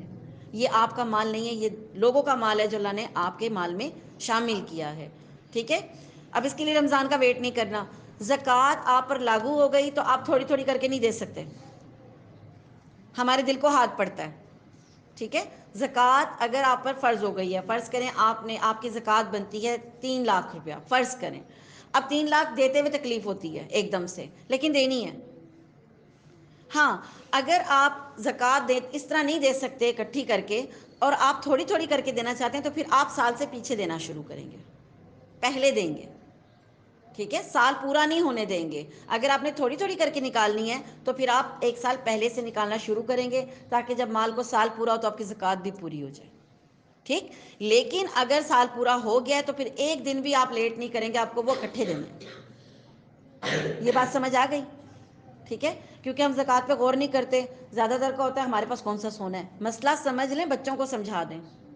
ٹھیک ہے. جن کے پاس سونا ہے ان کو سمجھائیں. بیٹی کے لیے بھی رکھا. آپ کے پاس مالک ہے نا، آپ کوئی بیچ تو نہیں سکتا. آپ کی بیٹی ہے، مال بھی آپ کا، آپ کے پاس ہے، تو زکوٰۃ آپ دیں گے. آپ کے 4 بچے ہیں، آپ نے 4 تولے سب میں بانٹ دیے. ٹھیک ہے. آپ کہیں جب میرے پہ تو زکوٰۃ بنتی نہیں. بچے تو مالک نہیں ہوئے نا، ابھی تو آپ کے پاس ہے. جب آپ کے پاس موجود ہے آپ زکوٰۃ دیں گے. جب بچوں کے حوالے کر دیں گے پھر وہ مالک ہے. ٹھیک. یہ ہیلے ہیں سارے. یہ کون سے والے ہیلے ہیں؟ یہ ہفتے والے دن والے ہیلے ہیں. ٹھیک ہے. پھر 1 سال بیوی کو دے دیا، سال پورا ہونے سے پہلے بیوی کہتی یہ لیں آپ رکھ لیں، شوہر کو دے دیا. یہ بھی ہیلا ہے. یہ بھی ایک چکر بازی ہوتی ہے. اللہ کے ساتھ کھیل نہیں کرنا. ٹھیک ہے نا. یہ آپ کو جو طریقے بتاتے ہیں سب غلط ہیں. شوہر کو اٹھا کے دے دیا، شوہر نے کہا اب تم مالک ہو، تم لے لو. پھر اگلے سال وہ شوہر پھر مالک ہو جاتا ہے، پھر وہ بیوی کو دے دیتا ہے، سال پورا نہیں ہونے دیتے ہیں. اللہ کے ساتھ چلاکیاں نہیں چلیں گی. ٹھیک. زکوٰۃ ادا کرو، اور رکوع کرنے والوں کے ساتھ رکوع کرو. کیا لوگوں کو بھلائیوں کا حکم کرتے ہو، خود اپنے آپ کو بھول جاتے ہو؟ باوجود یہ کہ تم کتاب پڑھتے ہو، کیا اتنی بھی تمہیں سمجھ نہیں ہے؟ ٹھیک. دوسروں کو نصیحت بھی کرنی ہے اور خود بھی بچنا ہے. ہم کیا کرتے ہیں؟ نہیں، ہم کہتے ہیں میں خود عمل نہیں کرتی، دوسرے کو کیسے بتاؤں؟ یا دوسرا رویہ یہ ہوتا ہے دوسروں کو کہتے ہیں، خود عمل نہیں کرتے. دونوں ضروری ہیں. خود بھی عمل کرنا ہے. ہو سکتا ہے آپ کمزور ہوں، زیادہ عمل نہ کر سکتے ہو، اپنے لیے دعا کریں، لیکن دوسرے کو تو ضرور بتائیں نا. ٹھیک ہے. دوسرے کا راستہ نہ خراب کریں. جی. اور صبر اور نماز کے ساتھ مدد طلب کرو. یہ بہت مشکل ہے مگر ڈر رکھنے والوں کے لیے نہیں. جب ٹینشن آئے سب سے پہلے کیا کرنا ہے؟ جب ٹینشن آتی ہے ہم سب سے پہلے ہائپر ہوتے ہیں. ہائپر ہوتے ہیں آپ میں سے کسی کو غصہ آتا ہے؟ تھوڑا سا بھی آتا ہے غصہ؟ غصے میں آپ کیا کرتے ہیں؟ کیا کرتے ہیں غصے میں؟ صبر کرتے ہیں؟ صبر ہوتا ہے؟ نہیں ہوتا. ہم تو اتنی زبان چلاتے ہیں، اتنی چیزیں اٹھا اٹھا کر مارتے ہیں کہ زمانے کو پتہ چلتا ہے کہ آج مجھے غصہ چڑھا ہوا ہے، میرے سے کوئی بات نہ کرے. اور گھر والے دبک بھی جاتے ہیں تھوڑی دیر کے لیے کہ ابھی نہ چھیڑنا، ابھی اس کو مت چھیڑنا، ابھی اس کو غصہ آیا ہوا ہے نا. جب غصہ آئے، جب ٹینشن آئے، جب غم آئے، پریشانی آئے، اسٹریس آئے، آپ پھنس جائیں کسی سچویشن میں، سب سے پہلا صبر، ان اللہ مع الصابرین، صبر کی بھی ڈیفینیشن سمجھ جائیں۔ صبر کیا ہوتا ہے؟ آپ بدلہ لینے کی پاور رکھتے ہیں، جواب دینے کی پاور رکھتے ہیں، آپ جواب دے سکتے ہیں، اگلے کے دانت توڑ سکتے ہیں، لیکن آپ اللہ کی خاطر چپ کر جاتے ہیں، یہ ہے صبر۔ آپ کچھ کر ہی نہیں سکتے، وہ تو جبر ہے، وہ تو آپ جبرن برداشت کر رہے ہیں نا، کچھ کر نہیں سکتے۔ تو صبر کرنے والوں کے ساتھ اللہ کا ساتھ ہے انشاءاللہ، ٹھیک۔ اور پھر دوسرا کام کیا کرنا ہے؟ جب صبر کریں گے تو نماز پڑھیں گے، یہ بھی میری بات یاد رکھیں، اگر آپ کے اندر صبر نہیں آئے گا نا، جیسے ہی ٹینشن آئی، صبر نہیں آیا تو آپ نماز نہیں پڑھ سکتے۔ آپ کی ٹینشن میں سب سے پہلے نمازیں چھوٹتی ہیں، کمرہ بند کر کے اندھیرا کر کے 2 گھنٹے روتی ہیں، اور اس میں 2 نمازیں چلی جاتی ہیں آرام سے، ٹھیک ہے۔ تو ٹینشن، سٹریس، غصہ، ان چیزوں میں اپنے آپ کو کنٹرول کرنا ہے، صبر کرنا ہے، اور صبر کے بعد نماز پہ کھڑے ہو جانا ہے۔ اور انشاءاللہ یہ آزمائی بھی بات ہے، آپ آزما کے دیکھ لیں، جب آپ ایسے کریں گے آپ کی طبیعت کے اندر نرمی آ جائے گی، اخلاص آ جائے گا، انکساری آئے گی۔ یہ اللہ کے انعامات ہیں جو ملیں گے آپ کو۔ انعام تو سب لینا چاہتے ہیں نا، لینا چاہتے ہیں نا انعام، تو یہ پھر اللہ تعالیٰ کے انعامات ہیں۔ اب ڈر رکھنے والے کون؟ جو جانتے ہیں کہ بے شک وہ اپنے رب سے ملاقات کرنے والے ہیں۔ ایک قیامت کا دن آئے گا جب میں نے اللہ کے سامنے جانا ہے، جب مجھے میرے صبر کا پھل ملے گا، جب میرے اچھے کردار کا مجھے پھل ملے گا، ٹھیک ہے۔ اور یقیناً وہ اسی کی طرف لوٹ کر جانے والے ہیں۔ اے اولاد یعقوب، اولاد یعقوب کون تھے؟ بنی اسرائیل، ٹھیک ہے۔ بنی یعقوب علیہ السلام کا لقب تھا اسرائیل، اور بنی کا مطلب بیٹے، اسرائیل کے بیٹے، تو یہ یعقوب علیہ السلام کو ہی مخاطب کیا، اور انہی کے بیٹے۔ اے اولاد یعقوب، میری اس نعمت کو یاد کرو جو میں نے تم پر انعام کی، اور میں نے تمہیں تمام جہانوں پر فضیلت دی۔ اس دن سے ڈرتے رہو جب کوئی کسی کو نفع نہیں دے سکے گا، اور نہ ہی اس کی بابت کوئی سفارش قبول ہوگی، اور نہ ہی کوئی بدلہ اس کے عوض لیا جائے گا، اور نہ ہی وہ مدد کیے جائیں گے۔ یہ کون سا دن ہے؟ یہ قیامت کا۔ دیکھیں یہی تو قیامت ہے نا۔ آپ کہتے ہیں اس پر قیامت گزر گئی، کسی نے اس کی مدد نہیں کی، ہے نا۔ تو ہم دنیا میں بھی کہتے ہیں نا اس طرح کے جملے۔ قیامت نام ہی اس چیز کا ہے جب نہ کوئی مدد کی جائے گی، نہ بدلہ قبول، نہ معاوضہ قبول، نہ سفارش قبول۔ جس کو اللہ اجازت دے گا بس وہی سفارش کرے گا، ٹھیک۔ اور جس کے لیے کہے گا اس کے لیے سفارش ہوگی، ورنہ سفارش بھی قبول نہیں ہوگی۔ اور جب ہم نے تمہیں فرعونیوں سے نجات دی جو تمہیں بدترین عذاب دیتے تھے، وہ تمہارے لڑکوں کو مار ڈالتے تھے اور تمہاری لڑکیوں کو چھوڑ دیتے تھے۔ لڑکوں کو نا یہ ذبح کروا دیتے تھے، بچہ پیدا ہوا، ان کو پتہ چل گیا لڑکا آیا گود میں، ماں کی گود میں ہی جا کے ذبح کر دیتے تھے پکڑ کے۔ ظاہر ہے کون دیتا اپنا بچہ ذبح کرنے کے لیے، تو چھین کے چھری مار کے ذبح کر دیتے تھے۔ کبھی امیجن کریں یہ کس قسم کا عذاب تھا جس کو وہ لوگ سہتے تھے۔ ذرا اپنے بچے کو گود میں رکھ کے 1 منٹ کے لیے سوچئے گا، یہ کتنی خطرناک بات ہے۔ تو یہ فرعونی ان بنی اسرائیلیوں کے ساتھ یہ سلوک کرتے تھے، ان کے بچوں کو، بیٹوں کو خاص طور پہ ذبح کر دیتے تھے، بیٹیوں کو چھوڑ دیتے تھے۔ بیٹیاں کمزور ہوتی ہیں، خدمتیں کرتی ہیں، اس وقت بھی یہی کانسیپٹ ہے، آج بھی یہی کانسیپٹ ہے، ٹھیک ہے۔ اور کیا ہوا؟ اس نے نجات دی تمہارے رب نے ان سے، اور اس کی تمہارے رب کی بڑی مہربانی تھی۔ اور جب ہم نے تمہارے لیے دریا چیر پھاڑ دیا، یعنی چیرا اس کو دریا میں، موسیٰ علیہ السلام نے عصا ڈالا اللہ کے حکم سے، اس میں خشکی کا راستہ بن گیا، اور یہ بنی اسرائیل وہاں سے کیا ہوئے؟ نکل آئے، ٹھیک۔ اور تمہیں اس پار کر دیا، اور فرعونیوں کو تمہاری نظروں کے سامنے اس میں ڈبو دیا۔ دیکھیں نظروں کے سامنے کسی ظالم کو سزا ملے، سکون ملتا ہے؟ اب جن کے بچے مرے تھے ان کی گودوں میں، جب انہوں نے فرعونیوں کو پانی میں ڈوبتے دیکھا ہوگا، انہیں خوشی ہوئی ہوگی؟ آپ کا دل کرتا ہے نا کہ فلسطینیوں پہ ظلم کرنے والوں کو کبھی انجام ہم دیکھیں؟ دل کرتا ہے نا؟ پھر آپ کہتے ہیں انشاءاللہ قیامت کو اللہ انہیں پوچھے گا جن کے بچوں کو یہ اس طرح مار رہے ہیں۔ آتا ہے نا دل میں؟ اللہ تعالیٰ نے یہی تو بتایا کہ تمہارے آنکھوں کے سامنے ہم نے ان فرعونیوں کو ڈبو دیا، تم دیکھ رہے تھے۔ یہ دیکھنا بھی کس چیز کی علامت تھی؟ جیت تھی ان کی، اللہ کی مدد تھی ان کے ساتھ، ٹھیک ہے۔ اور ہم نے موسیٰ علیہ السلام سے 40 راتوں کا وعدہ کیا، پھر تم نے اس کے پیچھے کیا کیا؟ بچھڑے کو معبود بنا لیا۔ کوئی تک ہی نہیں بنتی. دیکھیں اللہ کی عبادت کرنے والے لوگ، اور جب موسیٰ علیہ السلام گئے ہیں، اللہ تعالیٰ نے اب کتاب دینی، شریعت دینی ان کو، وہ کتاب لانے والے تھے، تو پیچھے کیا کیا؟ سامری ایک جادوگر تھا، منافق تھا ان کی قوم میں، بنی اسرائیل میں منافق تھا ایک شخص، سامری جادوگر تھا. وہ چھپ کے یعنی بیچ میں شامل ہو گیا. اس نے کہا تمہارا رب میں بتاتا ہوں کون ہے، سونا اکٹھا کرو. سونا میلٹ کیا، ایک بچہ بنایا. اس بچے کی کیا بات تھی؟ اس میں سے آواز آتی تھی جیسے گائے کی آواز ہوتی ہے، وہ ساؤنڈ آتا تھا. تو بس لوگ کہہ رہے، وہ کہہ رہے خدا تو تمہارا آیا، پتہ نہیں موسیٰ کہاں بھٹک رہا ہے، یہ ہے تمہارا خدا. 10 دن انہوں نے اس کی عبادت کی، صرف 10 دن اس کی بچڑے کی پوجا کی. پوجا انہوں نے کہاں سے سیکھی تھی؟ فرعونیوں کے پاس سے. کیوں؟ فرعونی سورج چاند ستارے آگ ہوا اور یہ اپنے بادشاہوں کی پوجا کرتے تھے، تو انہوں نے سارے طریقے، اور گائے کی بھی پوجا ہوتی تھی، گائے کی بھی پوجا ہوتی تھی. تو انہوں نے وہاں دیکھا ہوا تھا پوجا پاٹ کا ان کا وہی طریقہ تھا جو مشرکین کا ہوتا ہے، تالیاں بجا کے، سیٹیاں بجا کے، ڈھول بجا کے، وہی طریقہ، ناچ گانا کر کے. ہر بت کی پوجا ایسی ہی ہوتی ہے. ٹھیک ہے، یہ نماز تو ہماری اللہ کی عبادت کے لیے نا، لیکن جو عام طور پہ جو لوگ ہیں بتوں کی پوجا اسی طرح کرتے تھے. تو انہوں نے 10 دن پوجا کی. جی، تم نے بچڑے کو پوجنا شروع کر دیا اور تم ظالم بن گئے، یعنی مشرک بن گئے. لیکن ہم نے باوجود اس کے بھی پھر تمہیں معاف کر دیا تاکہ تم شکر کرو. معافی مانگی ان سب نے. موسیٰ علیہ السلام نے سامری کو باہر نکالا وہاں سے، اس کو سزا دی گئی کہ تم جہاں بھی جاؤ اس کو کوئی چھو نہیں سکتا تھا. آخر وہ سب کو کہتا کہ مجھے مت چھونا، میں مر جاؤں گا. یوں کرتے کرتے پہاڑی پہ چڑھا اور نیچے گر کے مر گیا. اس کا تو یہ انجام ہوا. اور یہ جو یہودی تھے جنہوں نے پوجا کی تھی، ان کو حکم یہ ہوا، اب کفارہ یہ ہے اس شرک کا کہ آپ نے اب ایک دوسرے کو قتل کرنا ہے. اور اس دن شام تک 70,000 یہودی قتل ہوئے تھے کفارے کے طور پہ، کیونکہ انہوں نے کیا کیا تھا؟ شرک کیا تھا، بچھڑے کی پوجا کی تھی. ٹھیک ہے، لیکن اللہ نے ان کو معاف کر دیا تھا، کفارہ تھا، معاف کر دیا تھا، لیکن یہ کفارہ تھا اب ان کا. ورنہ آپ کو پتہ ہے نا شرک کرنے والے کا کیا انجام ہے؟ جہنم ہے. ٹھیک. اور ہم نے موسیٰ علیہ السلام کو تمہاری ہدایت کے لیے کتاب دی اور معجزے عطا کیے. موسیٰ علیہ السلام کے پاس کون سے 2 بڑے معجزے تھے؟ ید بیضا، ہاتھ کا چمکنا، اور عصا جو اژدہا بن جاتا تھا جب اس کو زمین پہ ڈالتے تھے. اور ہدایت کی کتاب، سب سے پہلی شریعت کی کتاب تورات ہے.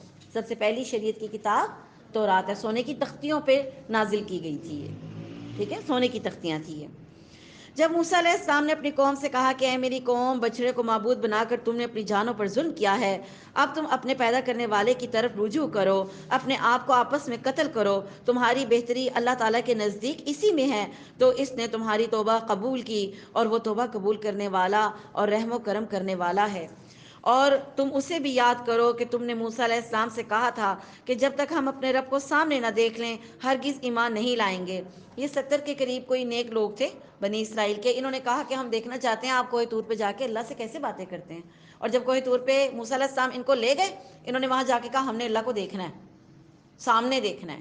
جس کی وجہ سے کیا ہوا تھا؟ اللہ تعالیٰ نے بجلی ان پر گرائی، یہ سارے کے سارے مر گئے. اور پھر موسیٰ علیہ السلام نے دعا کی، پھر اللہ نے ان کو دوبارہ زندہ کیا تھا. وہ یہ اس واقعے کا ذکر ہو رہا ہے. اور تم اس کو بھی یاد کرو کہ تم نے موسیٰ علیہ السلام سے کہا تھا جب تک اپنے رب کو سامنے نہ دیکھ لیں ہرگز ایمان نہیں لائیں گے. جس گستاخی کی سزا میں تم پر تمہارے دیکھتے ہوئے بجلی گری، لیکن پھر اس لیے کہ تم شکر گزاری کرو، اس موت کے بعد بھی ہم نے تمہیں زندہ کر دیا، اور ہم نے تم پر بادل کا سایہ کیا. میدان میں رہتے تھے سزا کے طور پر. سزا یہ تھی کہ ان کو کہا گیا تھا اس بستی میں سے گزرنا سجدہ کرتے ہوئے گزرنا. یہ لوگ جان بوجھ کے اکڑ کے نکلے وہاں سے. پھر انہیں کہا حطتن کہتے ہوئے جانا. یہ بھی آگے واقعات آئیں گے، میں مختصر بتا رہی ہوں، پھر جب وہاں واقعہ آئے گا تو میں پھر پڑھ لوں گی آگے سیدھا. تو حطتن کے بجائے انہوں نے گندم کا دانہ، یا گندم کے دانے میں بالی، یا بالی میں گندم کا دانہ، اس طرح کے جملے بولنے شروع، حنتتن کہنا شروع کر دیا. ٹھیک ہے، تو ان جملوں کی وجہ سے ان کو سزا ملی اور پھر ان کو بھٹکا دیا گیا. بھٹک گئے، 40 سال یہ اس میدان میں رہے ہیں. لیکن اللہ کی رحمت دیکھیں، کھلے میدان کے نیچے تھے، جب گرمی آتی تھی تو ساتھ ہی بادل بھیج دیتا اللہ، اور بادلوں کا سایہ کر دیتا ان کے اوپر. من و سلوہ بھی اتارا، کھانے پینے کی بھی ٹینشن نہیں تھی انہیں. آپ کو پتہ ہے ان 2 باتوں کا مقصد کیا تھا؟ بادل کا سایہ اور من و سلوہ کا مقصد یہ تھا کہ بنی اسرائیل دین کی تعلیم سیکھیں، دین کا علم سیکھیں، اور دنیاوی جھمیلوں میں نہ پڑیں. گھر بنانا ہے، چھت بنانی، کھانا پکانا ہے، کھانا اگانا ہے، فصل اگانی نہیں. بس یہ دونوں کام ان کے ایسے کر دیے اللہ نے، آٹومیٹک بادل آ گئے اور من و سلوہ آ گیا. باقی ٹائم کہاں لگانا تھا؟ دین کی تعلیم حاصل کرنے میں، اس لیے ان کو یہ ایک بینیفٹ دیا گیا تھا، ٹھیک ہے۔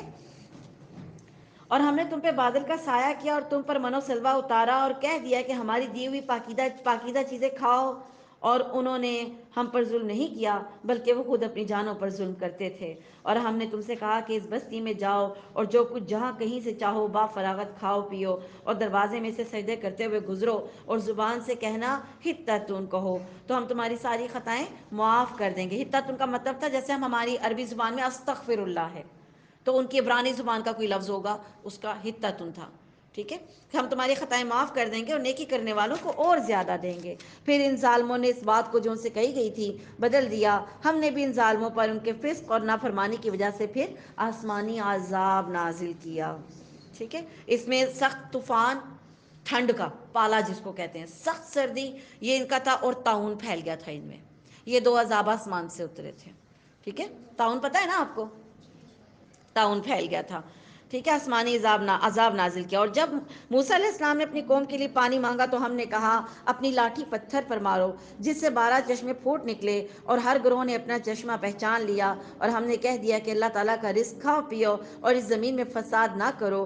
پھر جب تم نے کہا اے موسیٰ ہم نے ایک ہی قسم کے کھانے پر صبر نہیں کرنا، ہاں، روز ہی دال، روز ہی ٹینڈے، روز ہی مرغی، روز ہی مرغن، ہمارے بھی کچھ اس ٹائپ کے نخرے ہوتے ہیں، کرتے ہیں نا، حالانکہ ہمارا بھی کیا مقصد ہے اس امت کا، ہمیں کس لیے بھیجا اللہ نے کیا کام دیا ہمیں، تو ہمارا بھی یہی مقصد ہے کہ دین سیکھو اور سکھاؤ، ہم بھی کھانے پکانے میں لگے ہوئے ہیں، ہاں، تو انہوں نے کہا ہم ایک ہی کھانے پہ صبر نہیں کر سکتے، تو آپ اپنے رب سے دعا کیجئے کہ وہ ہمیں زمین کی پیداوار میں کیا دے، ساگ، ہاں، ساگ، اور کیا، سبزی ککڑی، اور گیہوں، اور کیا چیز، مسور کی دال، پھر اس پہ بھی نہیں بس کر رہے، پیاز بھی ہونا چاہیے، ہاں، بالکل، دیکھا آئیڈیا کتنا مزے کا کہ تڑکا کس کا لگائیں گے، ہاں، مسور کی دال اور پیاز، اور ان کو مل کیا رہا تھا،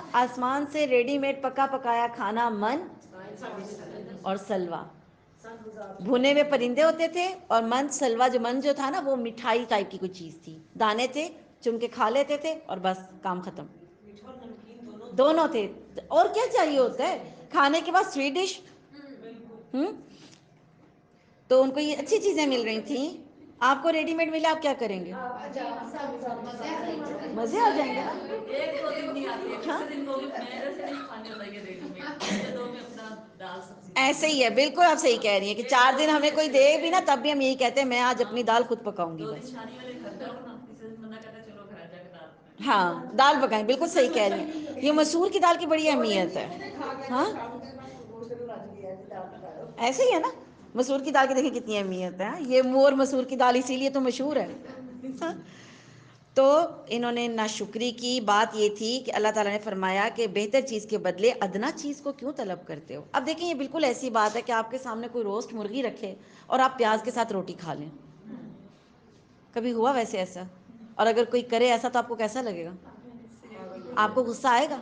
آپ اس کو روسٹ دے رہے ہیں اور وہ پیاز سے روٹی کھا لے، چٹنی پودینے والی چٹنی سے روٹی کھا لے، ہاں، تو آپ کو کیسا لگے گا؟ بس یہ انہوں نے یہی حرکت کی تھی، ہاں،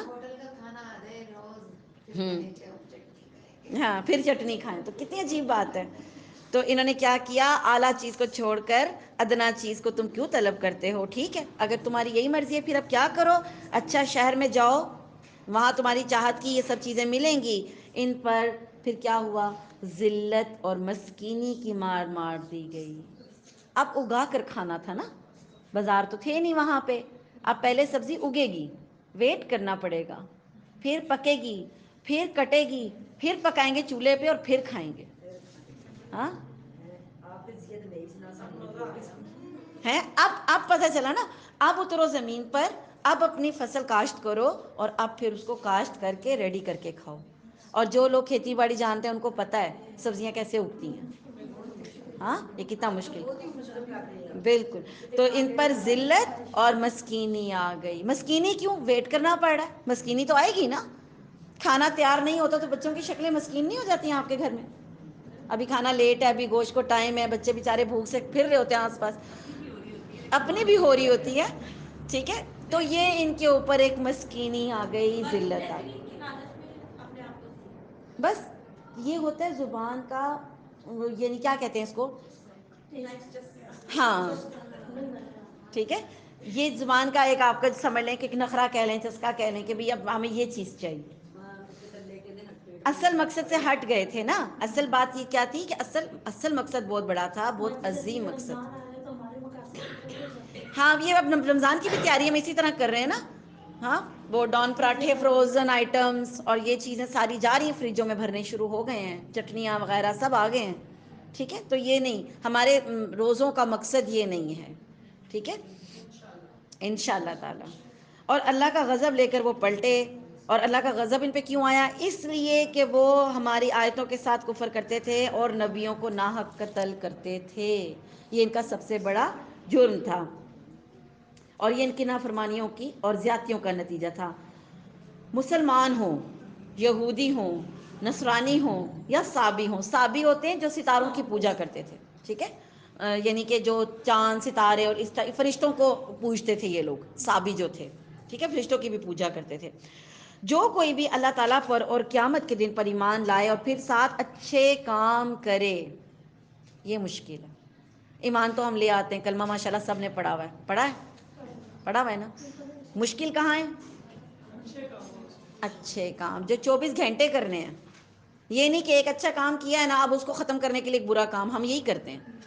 ابھی تو نماز تو پڑھ لی ہے نا، تھوڑا سا جھوٹ تو چلے گا، پھر اگلی نماز میں توبہ کر لیں گے. ہمارا کانسیپٹ کچھ اس ٹائپ کا ہوتا ہے. ٹھیک ہے، اچھے کام کرنے، 24 گھنٹے کرنے، ہفتے کے 7 دن کرنے، سال کے 365 دن کرنے ہیں. ٹھیک، اچھے کام وہ کام ہوتے ہیں جو آپ اللہ کی خاطر کرتے ہیں. یہ بات یاد رکھیے گا. اگر آپ ایمان کے بعد خالص اللہ کے لیے کوئی کام کرتے ہیں تو آپ اپنے بچوں کے لیے جو کھانا بناتے ہیں اس کا بھی آپ کو ثواب ملے گا. کیوں؟ آپ اللہ کی دی ہوئی مخلوق کی خدمت کر رہے ہیں. آپ جو اپنے شوہر کے لیے کھانا بناتی ہیں آپ کو اس کا بھی ثواب ملے گا. ٹھیک، آپ جو ان کے کپڑے دھوتی ہیں آپ کو اس کا بھی ثواب ملے گا. لیکن کب ملے گا؟ ایمان کے بعد فرائض ادا کرنے کے بعد. یہ نہیں کہ کپڑے دھو رہے ہیں اور 3 نمازیں چھوٹ گئی ہیں، پھر نہیں ثواب ملے گا کپڑے دھونے کا. ٹھیک، کپڑے دھو رہے ہیں، پاک سوٹ رکھیں، نماز کا ٹائم ہوا کپڑے چینج کریں، نماز پڑھیں اور پھر کپڑے دھوئیں. اور اگر وضو ہے، کپڑے پاک ہیں، پھر احتیاط سے کپڑے دھوئیں، چھینٹے نہ پڑنے دیں. کئی عورتیں بڑے اچھے طریقے سے کپڑے دھوتی ہیں، نہیں چھینٹے ڈالتی ہیں اپنے اوپر. ٹھیک ہے، تو اپنے آپ کو اگر آپ یہ فرائض ادا کر کے جو بھی کام کریں گے، پھر پکوڑے بھی بنائیں گے تو ثواب ملے گا، پھر برتن بھی دھوئیں گے تو ثواب ملے گا. ٹھیک ہے، آپ صبر کر جائیں گے. بچے نہیں صبر کرتے روزے میں، بچوں کے لیے کچھ نہ کچھ آپ کو بنانا ہی پڑے گا. اور کھانا منع نہیں ہے. اللہ نے کیا کہا؟ طیبات اور پاک چیزوں میں کھاؤ، حلال چیزوں میں سے کھاؤ. منع کب کیا اللہ نے؟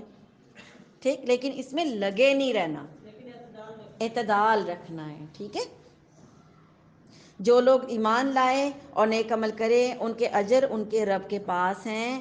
اور سب سے بڑا اس کا دنیا میں بینیفٹ کیا ہے؟ نہ ان پہ کوئی خوف ہوگا اور نہ ہی کوئی غم ہوگا.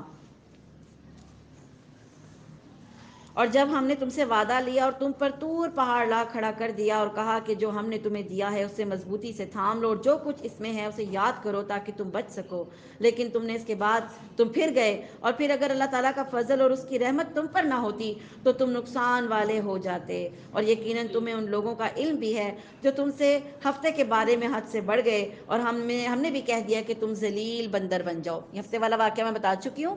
ان لوگوں کا انجام یہ ہوا تھا، اللہ نے ان کو بندر بنا دیا تھا. اور یہ بندر 3 دن کے اندر مر گئے تھے.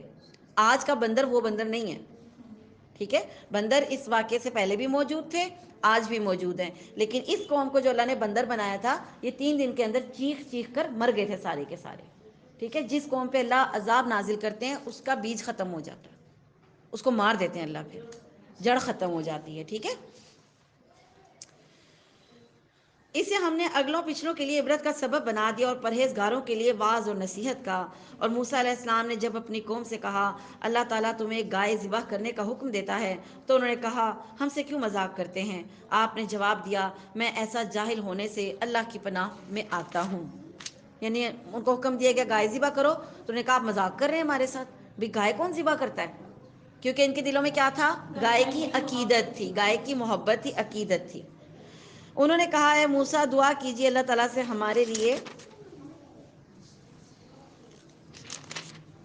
کہ وہ ماہیت بیان کرے کہ مطلب وہ گائے کیسی ہو. آپ نے فرمایا سنو وہ گائے نہ تو بالکل بڑھیا ہو اور نہ ہی بالکل بچی ہو، بلکہ درمیانی عمر کی نوجوان ہو. اب تمہیں جو حکم دیا جا رہا ہے وہ کر لو. پھر کہنے لگے دعا کیجئے، یعنی دعا بھی خود نہیں کرتے تھے.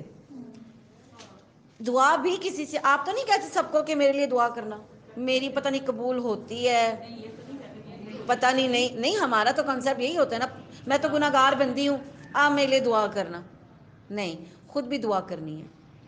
میرا تو اللہ بیسٹ فرینڈ ہے، تم بھی دعا کرنا. ہاں دعا خود بھی کرنی ہے. ٹھیک ہے، میری سنتا ہے اللہ، کیوں نہیں سنتا.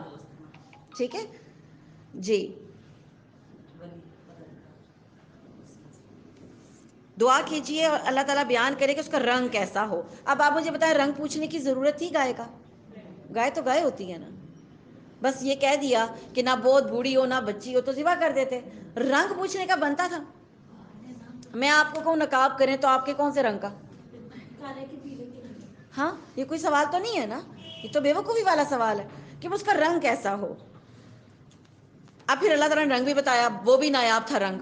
ٹھیک ہے، اللہ تعالیٰ نے کیا کہا، وہ فرمایا کہ وہ کہتا ہے کہ وہ گائے زرد رنگ کی ہو. زرد بھی ایسا چمکیلا زرد، چمکیلا ڈل نہیں، چمکیلا زرد رنگ ہو اور دیکھنے والوں کو بھلا لگے. اور کہنے لگے اپنے رب سے اور دعا کیجئے کہ ہمیں اس کی مزید ماہیت بتائے. اس قسم کی گائے تو بہت ہی ہمیں پتہ ہی نہیں چل رہا. اگر اللہ نے چاہا تو ہم ہدایت پا جائیں گے. انشاءاللہ کہہ دیا تو بچ گئے، ورنہ ساری زندگی یہ گائے ڈھونڈتے رہتے، ان کو ملنی نہیں تھی یہ گائے. آپ نے فرمایا اللہ کا فرمان ہے کہ وہ گائے کام کرنے والی زمین میں ہل جوتنے والی اور نہ ہو، اور نہ ہی کھیتوں کو پانی پلانے والی بھی نہ ہو. دیکھیں آپ کے پاس ایک جانور ہے جو کام کر سکتا ہے، پھر آپ اس سے کام نہ لیں، ایسا ہوتا ہے؟ نہیں ہوتا. تو یہ گائے ایسی کہ جو کام بھی نہ کرتی ہو، نہ تو زمین کو ہل جلانے کے لیے کام آتی ہو، ہل چلانے کے، نہ ہی پانی دینے کے کام آتی ہو. اتنی کو لاڈلی ہو.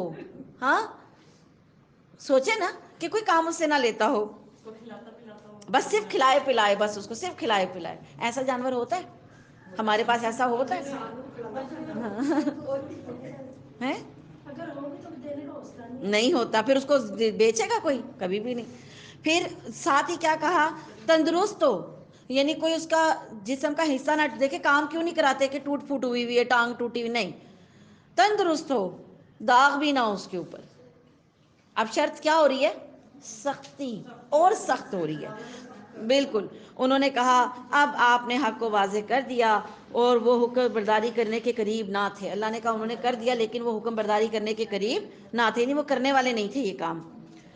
اور پھر انہوں نے کیا کیا، وہ گائے ذبح کر دی. جب تم نے ایک شخص کو قتل کر ڈالا، پھر اس میں اختلاف کرنے لگے اور تمہارے پوشیدہ کو اللہ تعالیٰ ظاہر کرنے والا تھا، ہم نے کہا اس گائے کا ایک ٹکڑا مقتول کے جسم پر لگا دو، وہ جی اٹھے گا. اسی طرح اللہ مردوں کو زندہ کر کے تمہیں تمہاری عقل مندی کے لیے اپنی نشانیاں دکھاتا ہے. ایک قتل کر دیا تھا بنی اسرائیل میں کسی نے، اور پھر اسی کا دعویٰ کر دیا تھا کہ مجھے قصاص لے کر دو، ہرجانہ لے کر دو، جس کی وجہ سے گائے ذبح کروائی گئی تھی. اس گائے کا جسم کا ایک ٹکڑا گوشت کا اس میت کو لگایا گیا، وہ زندہ ہو گیا، اس نے بتایا کہ میرا یہ قاتل ہے، اور وہ پھر مر گیا. یہ معجزہ تھا ایک. ٹھیک ہے، تو اس طرح وہ قاتل پکڑا گیا تھا. جی پھر اس کے بعد تمہارے دل پتھر جیسے بلکہ اس سے بھی زیادہ سخت ہو گئے. دیکھیں نا، معجزات دیکھ کے انسان کے دلوں میں نرمی آنی چاہیے نا، ان کے دلوں میں سختی آتی جا رہی ہے. پتھر یا اس سے بھی زیادہ سخت ہو گئے. بعض پتھروں سے تو نہریں بہ نکلتی ہیں، بعض پھٹ پڑتے ہیں اور ان سے پانی نکل آتا ہے، اور بعض اللہ کے ڈر سے گر پڑتے ہیں. تم اللہ تعالیٰ کو اپنے اعمال سے غافل نہ سمجھو کہ اللہ تمہیں نہیں دیکھ رہا. اللہ سب دیکھ رہا ہے. ٹھیک ہے. مسلمانوں کیا تمہاری خواہش ہے کہ یہ لوگ ایماندار بن جائیں، حالانکہ تم ان میں ایسے لوگ بھی ہوں جو کلام اللہ کو سن کر عقل اور علم والے ہوتے ہوئے پھر بھی تم لوگوں نے اس کو کیا کیا، بدل ڈالا. جب ایمان والوں سے ملتے ہیں تو اپنی ایمانداری ظاہر کرتے ہیں، جب آپس میں ملتے ہیں تو کہتے ہیں کہ مسلمانوں کو کیوں وہ باتیں پہنچاتے ہو جو اللہ تعالیٰ نے تمہیں سکھائی ہیں؟ کیا جانتے نہیں ہو کہ یہ تو اللہ تعالیٰ کے پاس تم پر ان کی حجت ہو جائے گی؟ کیا یہ نہیں جانتے کہ اللہ تعالیٰ ان کی پوشیدگی اور ظاہرداری سب کو جانتا ہے؟ ان میں سے بعض ان پڑھ ایسے بھی ہیں جو کتاب کے صرف ظاہری الفاظ کو ہی جانتے ہیں اور صرف گمان اور اٹکل پر ہیں. ٹھیک ہے، یعنی ان کو کچھ سمجھ نہیں ہے، بس خالی الفاظ کو دیکھتے ہیں. ان لوگوں کے لیے ویل ہے. ویل جہنم کی ایک وادی ہے جس سے جہنم خود بھی پناہ مانگتی ہے. ٹھیک ہے، ان کے لیے ویل ہے جو اپنے ہاتھوں کی لکھی ہوئی کتاب کو اللہ تعالیٰ کی طرف کہتے ہیں اور اس طرح دنیا کماتے ہیں، ان کے ہاتھوں کی لکھائی کو اور ان کی کمائی کو ویل یعنی ہلاکت اور افسوس ہے۔ یہ لوگ کہتے ہیں کہ ہم تو صرف چند روز جہنم میں رہیں گے۔ ان سے کہو کہ تمہارے پاس اللہ تعالیٰ کا کوئی لکھا ہوا پروانہ ہے کہ تم صرف چند دن، کیونکہ یہ کہتے تھے ہم نے صرف 10 دن بچڑے کی پوجا کی ہے تو بس اتنے ہی دن اللہ ہمیں جہنم میں رکھے گا پھر نکال دے گا، ٹھیک ہے، وہ اس جرم کی سزا میں۔ یہ ان کا اپنا عقیدہ تھا، اللہ کی طرف سے کوئی ایسی بات نہیں تھی۔ اگر ہے تو یقیناً اللہ اپنے وعدے کا خلاف نہیں کرے گا، ہرگز نہیں، بلکہ تم تو اللہ کے ذمے وہ باتیں کرتے ہو جنہیں تم نہیں جانتے۔ یقیناً جس نے بھی برے کام کیے ان کی نافرمانیوں نے اسے گھیر لیا، وہ ہمیشہ کے لیے جہنمی ہے۔ جو لوگ ایمان لائیں اور نیک کام کریں وہ جنتی ہیں اور جنت میں ہمیشہ رہیں گے۔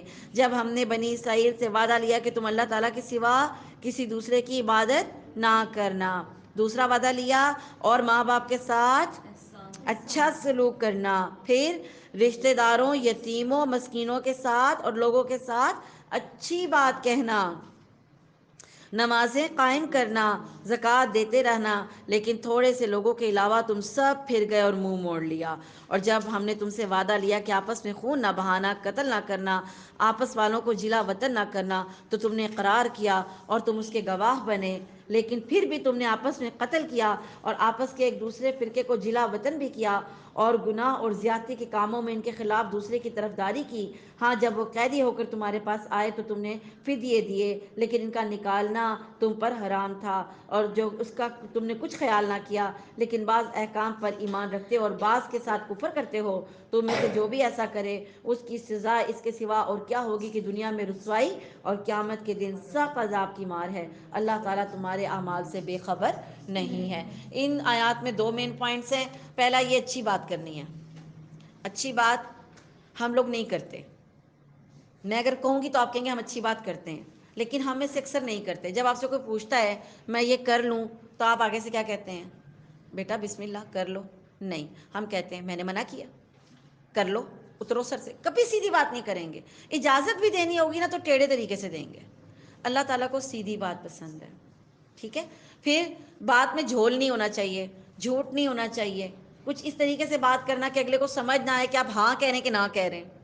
ایسی بھی ہوتی ہیں نا کنڈیشنز، ٹھیک ہے، اور ہم بھی اسی لیے کہتے ہیں کہ بعد میں ہم پکڑ لیں گے میں نے تو ایسے نہیں کہا تھا۔ تو سیدھی بات کرنی ہے، سیدھی بات اللہ کو پسند ہے۔ دوسرا پوائنٹ کیا کہ یہود جو تھے، یہ کیونکہ مدینہ کی صورت ہے، مدینہ میں نازل ہوئی، مدینہ میں یہودی تھے، یہ کیا کرتے تھے، جیسے ہمیں آپس میں ایک دوسرے کو مارنا منع، ان کی شریعت میں بھی یہی تھا، ایک دوسرے کو مارنا نہیں ہے، ان کے گھروں سے نہیں نکالنا، ان سے جنگ نہیں کرنی، لڑائی نہیں کرنی۔ یہ قبیلوں کو لڑواتے تھے، پھر ان سے جنگیں کرواتے تھے، پھر جب وہ قیدی بن کے آتے تھے پھر ان کا فدیہ دے کے چھڑوا دیتے تھے۔ فدیہ دینا ثواب سمجھتے تھے لیکن لڑنے کو گناہ نہیں سمجھتے تھے۔ تو اللہ نے کہا تم کتاب کے ایک حصے پر عمل کرتے ہو، دوسرے پہ عمل نہیں کرتے۔ آپ نے، میں نے یہ چیک کرنا ہے ہم بھی کہیں ایسے تو نہیں کر رہے کچھ کام، کہیں قرآن کے کچھ حصے کو مان رہے ہو کچھ کو چھوڑ رہے ہو، ٹھیک۔ اگر ایسا کر رہے ہیں تو پھر کیا ہے، دنیا میں بھی رسوائی ہے، قیامت کے دن بھی سخت عذاب کی مار ہے۔ اللہ تعالیٰ ہمارے اعمال سے بے خبر نہیں ہے۔ یہ وہ لوگ ہیں جنہوں نے دنیا کی زندگی کو آخرت کے بدلے خرید لیا ہے۔ ان کے نہ تو عذاب ہلکے ہوں گے اور نہ ہی ان کی مدد کی جائے گی۔ آگ جتنی دیر بھی بھڑ کے آخر کیا ہوتا ہے، ختم ہو جاتی ہے۔ جہنم کی آگ کو ہلکا ہی نہیں ہونے دیا جائے گا، جیسے ہی وہ ہلکی ہونے لگے گی اس کو دوبارہ بھڑکا دیا جائے گا، ٹھیک ہے۔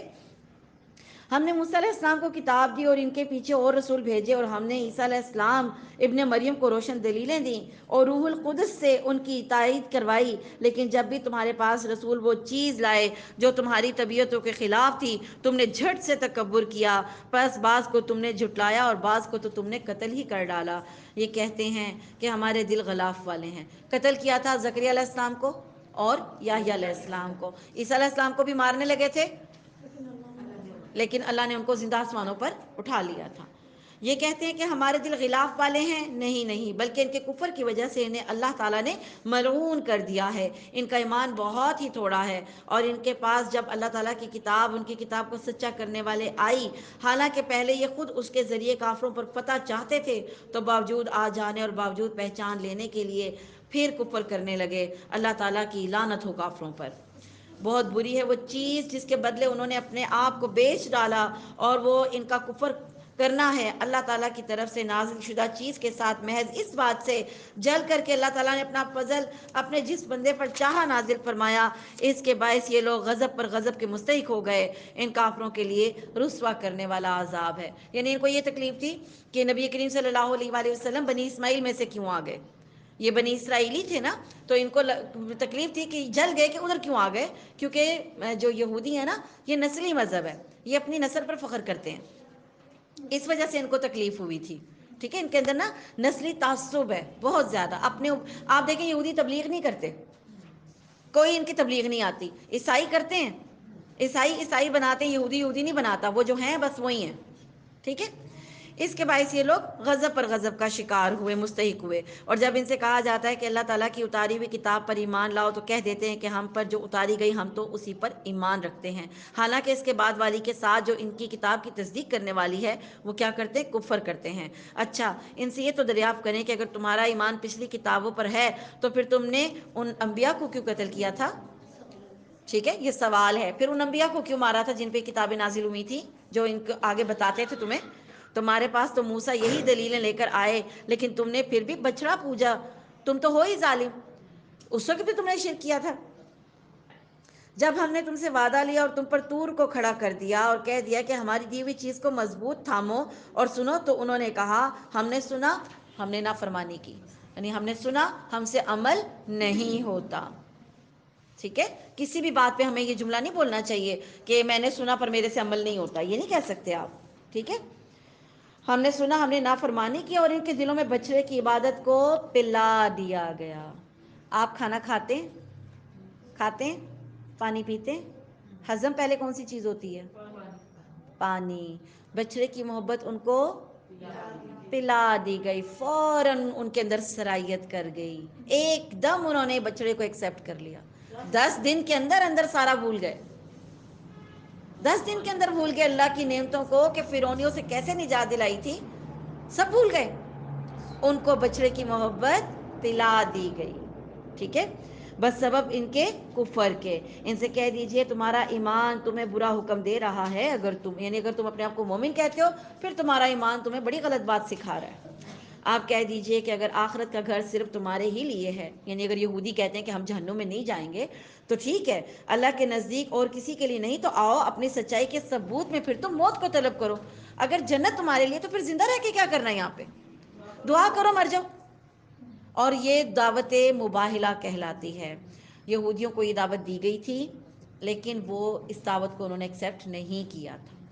ٹھیک ہے، انہوں نے کہا ہم یہ بات نہیں کریں گے، اور نبی کریم صلی اللہ علیہ وسلم نے فرمایا کہ اگر یہ اس دن موت طلب کرتے، یہ اسی وقت مر جاتے اگر یہ موت طلب کرتے تو۔ ٹھیک ہے، لیکن اپنے کرتوتوں کو دیکھتے ہوئے یہ کبھی بھی موت نہیں مانگیں گے۔ اللہ تعالیٰ ظالموں کو خوب جانتا ہے، بلکہ سب سے زیادہ دنیا کی زندگی کا حریص اے نبی آپ انہی کو پائیں گے۔ یہودیوں کو بڑا ہوتا ہے بہت سال جئیں، بہت زیادہ ہوتا ہے ان کو۔ ٹھیک ہے، یہ حرص زندگی میں مشرکوں سے بھی زیادہ ہے، اور ان میں سے تو ہر شخص کیا چاہتا ہے کہ میں 1000 سال جیوں۔ دعا سنی آپ نے؟ اللہ کرے تم 1000 سال جیو، جیو 1000 سال۔ یہ 100 پہ نہیں ہم گزرتے تو ہماری حالت اتنی بری ہو جاتی ہے کہ ہمیں گھر والے نہیں برداشت کرتے۔ ہاں، 1000 سال والے بندے کا کیا حال ہوگا، خود سوچیں۔ 1000 سال کی عمر چاہتا ہے، گو یہ عمر دے دیا جانا بھی انہیں عذاب سے نہیں چھڑا سکتا۔ جتنا بھی جی لیں، مر کے عذاب تو سہنا پڑے گا نا۔ اللہ تعالیٰ ان کے کاموں کو بخوبی دیکھ رہا ہے۔ اے نبی آپ کہہ دیجئے جو جبریل کا دشمن ہو، جس نے آپ کے دل پر پیغام باری تعالیٰ اتارا ہے، جو پیغام ان کے پاس کی کتاب کی تصدیق کرنے والا ہو اور مومنوں کو ہدایت اور خوشخبری دینے والا ہے، تو اللہ تعالیٰ بھی اس کا دشمن ہے۔ جو شخص اللہ کا اور اس کے فرشتوں اور اس کے رسولوں اور جبریل اور میکائیل کا دشمن ہو، ایسے کافروں کا دشمن خود اللہ ہے۔ اور یقیناً ہم نے آپ کی طرف روشن دلیلیں بھیجی ہیں، جن کا انکار سوائے بدکاروں کے اور کوئی نہیں کرتا۔ یہ لوگ جب بھی کوئی عہد کرتے ہیں تو ان کی ایک نہ ایک جماعت اسے توڑ دیتی ہے، بلکہ ان میں سے اکثر ایمان سے خالی ہیں۔ جب کبھی ان کے پاس اللہ کا کوئی رسول ان کی کتاب کی تصدیق کرنے والا آیا، ان اہل کتاب کے ایک فرقے نے اللہ کی کتاب کو اس طرح پیچھے ڈال دیا گویا وہ کچھ جانتے ہی نہ تھے۔ ٹھیک ہے، اور اس چیز کے پیچھے لگ گئے جسے شیاطین سلیمان علیہ السلام کی حکومت میں پڑھتے تھے۔ سلیمان علیہ السلام نے نہ تو کبھی کفر کیا تھا، بلکہ یہ کفر شیطانوں کا تھا۔ وہ لوگوں کو جادو سکھایا کرتے تھے، اور بابل میں ہاروت اور ماروت دو فرشتوں کو جو اتارا گیا تھا، وہ دونوں بھی کسی شخص کو اس وقت تک نہیں سکھاتے تھے جب تک یہ نہ کہہ دیں کہ ہم تو ایک آزمائش ہیں، تو کفر نہ کر۔ پھر لوگوں نے ان سے وہ جو سیکھتے تھے اس سے کیا کرتے تھے، میاں بیوی میں جدائی ڈلوا دیتے تھے۔ جادوگروں کا ایک ہی کام ہے آج بھی۔ جادوگر کے پاس کبھی کوئی جا کے یہ نہیں کہتا کہ ہم نے مسجد بنانی ہے، آپ جادو کریں مسجد بن جائے، مدرسہ بن جائے، میرا بچہ میری بیٹی پردہ کرنا شروع کر دے۔ کبھی کوئی گیا اس کام کے لیے؟ جب آپ جادوگر کے پاس جائیں گے آپ کہیں میرا میاں میرے قابو میں آ جائے، ساس کو کچھ ہو جائے، ساس جائے گی بہو کو کچھ ہو جائے، میری بڑی نند کو کچھ، میری چھوٹی نند کو کچھ ہو جائے، یہی کام کرنے جاتے ہیں۔ تو جادوگر کا سب سے بڑا ہتھیار کیا ہے؟ میاں بیوی کے درمیان جدائی ڈال دینا، یہی کام وہ کرتے تھے۔ جی، یہ لوگ جو سیکھتے انہیں نقصان پہنچانے، یعنی جو سیکھتے اس سے کیا کرتے، اس نے جو انہیں نقصان پہنچائے وہ سیکھتے اور نفع نہ پہنچا سکے، اور وہ بالیقین جانتے ہیں کہ ان کے لیے لینے والے کا آخرت میں کوئی حصہ نہیں۔ جادوگر کا انجام پہلے ہی بتا دیا گیا، جہنم میں جائے گا۔ جادوگر جہنم میں جائے گا، جادو کروانے والا بھی اسی کیٹیگری میں ہے، ٹھیک، جادو پلٹانے والا بھی اسی کیٹیگری میں ہے، ٹھیک۔ آپ پہ کسی نے جادو کیا، آپ پلٹاتے ہیں تو آپ بھی اسی میں شامل ہیں۔ جادو ہو جائے، پتہ چل گیا، اول تو پتہ آپ کیسے کروائیں گے؟ غیب کا علم کس کے پاس ہے؟ ہم تو جاتے ہیں ان جادوگروں، وہی بتائیں گے آپ کو، وہ خود ہی بھیج دیتے ہیں جن آپ کے پاس، آپ کو پتہ ہے؟ آپ جا کے دیکھیں، آپ کے گھر میں وہ چیزیں نظر آئیں گی جو پہلے کبھی بھی نظر نہیں آئی تھی۔ وہ پوچھے گا خون کے چھینٹے نظر آتے ہیں؟ آتے ہیں نا؟ کچن میں خون کے چھینٹے نظر آتے ہیں؟ آئیں گے، آئیں گے، کیوں آئیں گے؟ کیونکہ جادوگر خود بھیجتا ہے یہ چیزیں، ٹھیک ہے، اور پھر وہ خود ہی آپ کو قابو کر لیتا ہے۔ تو یہ جب ان کے اللہ کو چھوڑ کے اگر شرک کی طرف جائیں گے تو ڈوب جائیں گے۔ جادو ہو گیا، اس کا علاج کیا ہے؟ سیدھا سمپل علاج ہے۔ جادوگر اتنا پیسہ لیتا ہے، جادو کروانے والے اتنے پیسے لگاتے ہیں، آپ 2 کل پڑھتے ہیں نا آخری، آپ کو پتہ ہے کیا ہوتا ہے؟ جادو ٹوٹ جاتا ہے، اس کو دوبارہ پیسے لگانے پڑتے ہیں، جادوگر کو دوبارہ وہ منتر پڑھنے پڑتے ہیں، پتہ ہے آپ کو؟ یہ پتہ ہے آپ کو؟ وہ دوبارہ صبح کا جادو کیا ہوا مغرب کے اذکار میں ختم، مغرب کے بعد کا جادو کیا ہوا فجر کے اذکار میں ختم، بس اتنی سی بات ہے۔ جادو سے نہ ڈرا کریں، جادو ڈرنے والی چیز ہی نہیں، آپ ڈرتے ہیں تو آپ پھنستے ہیں، سمجھ آ گئی؟ بس یہ بات ذہن میں آپ نے رکھنی ہے۔ اگر یہ لوگ صاحب ایمان متقی بن جاتے تو اللہ تعالیٰ کی طرف سے بہترین ثواب انہیں ملتا، اگر یہ جانتے ہوتے۔ اے ایمان والو، تم نبی کو راعینا نہ کہا کرو بلکہ انظرنا کہو، یعنی ہماری طرف دیکھیے، اور سنتے رہا کرو، اور کافروں کے لیے دردناک عذاب ہے۔ یہ بھی ایک یہودیوں کی چال تھی، تمسخر، مذاق اڑانا جو ہے نا، یہ اصل میں یہودیوں کا کام تھا، اور ہمیں افسوس یہ کہ ہماری امت میں بھی یہ کام چل پڑا، روزوں کا مذاق۔ ہاں، کیا مذاق ہے روزوں کا؟ تصویریں دکھاتے ہیں، کمزور سا مریل ہے، ایک موٹا بیٹھا ہوا ہے، کہ افطاری سے پہلے وہ مریل دکھاتے ہیں، افطاری کے بعد وہ موٹا دکھاتے ہیں۔ مذاق ہے نا دین کا، روزوں کا مذاق ہے، ٹھیک، دین کا مذاق نہیں اڑانا۔ جی، اگر یہ لوگ صاحب ایمان متقی ہوتے تو اللہ تعالیٰ کی طرف سے انہیں کیا ہوتا؟ بہترین ثواب ملتا۔ یہ جو یہودی تھے نا، یہ اللہ کے رسول کو کہتے تھے رائنا، رائنا کا مطلب تھا ہماری طرف متوجہ ہو جائیے، ٹھیک۔ مسلمان بھی ان کو کہتے ہوئے، ان کو دیکھا کہتے وہ بھی کہنے لگے ان کو، کیونکہ مسلمان یہودیوں سے امپریس ہوتے تھے کہ یہ پڑھے لکھے لوگ ہیں، تو ان کو کاپی کرتے تھے۔ اب کاپی کرنے میں یہ تھا، یہودی رائنا کرتے تھے، لفظ کو دبا کر بولتے تھے، اس کا میننگ چینج ہو جاتا تھا۔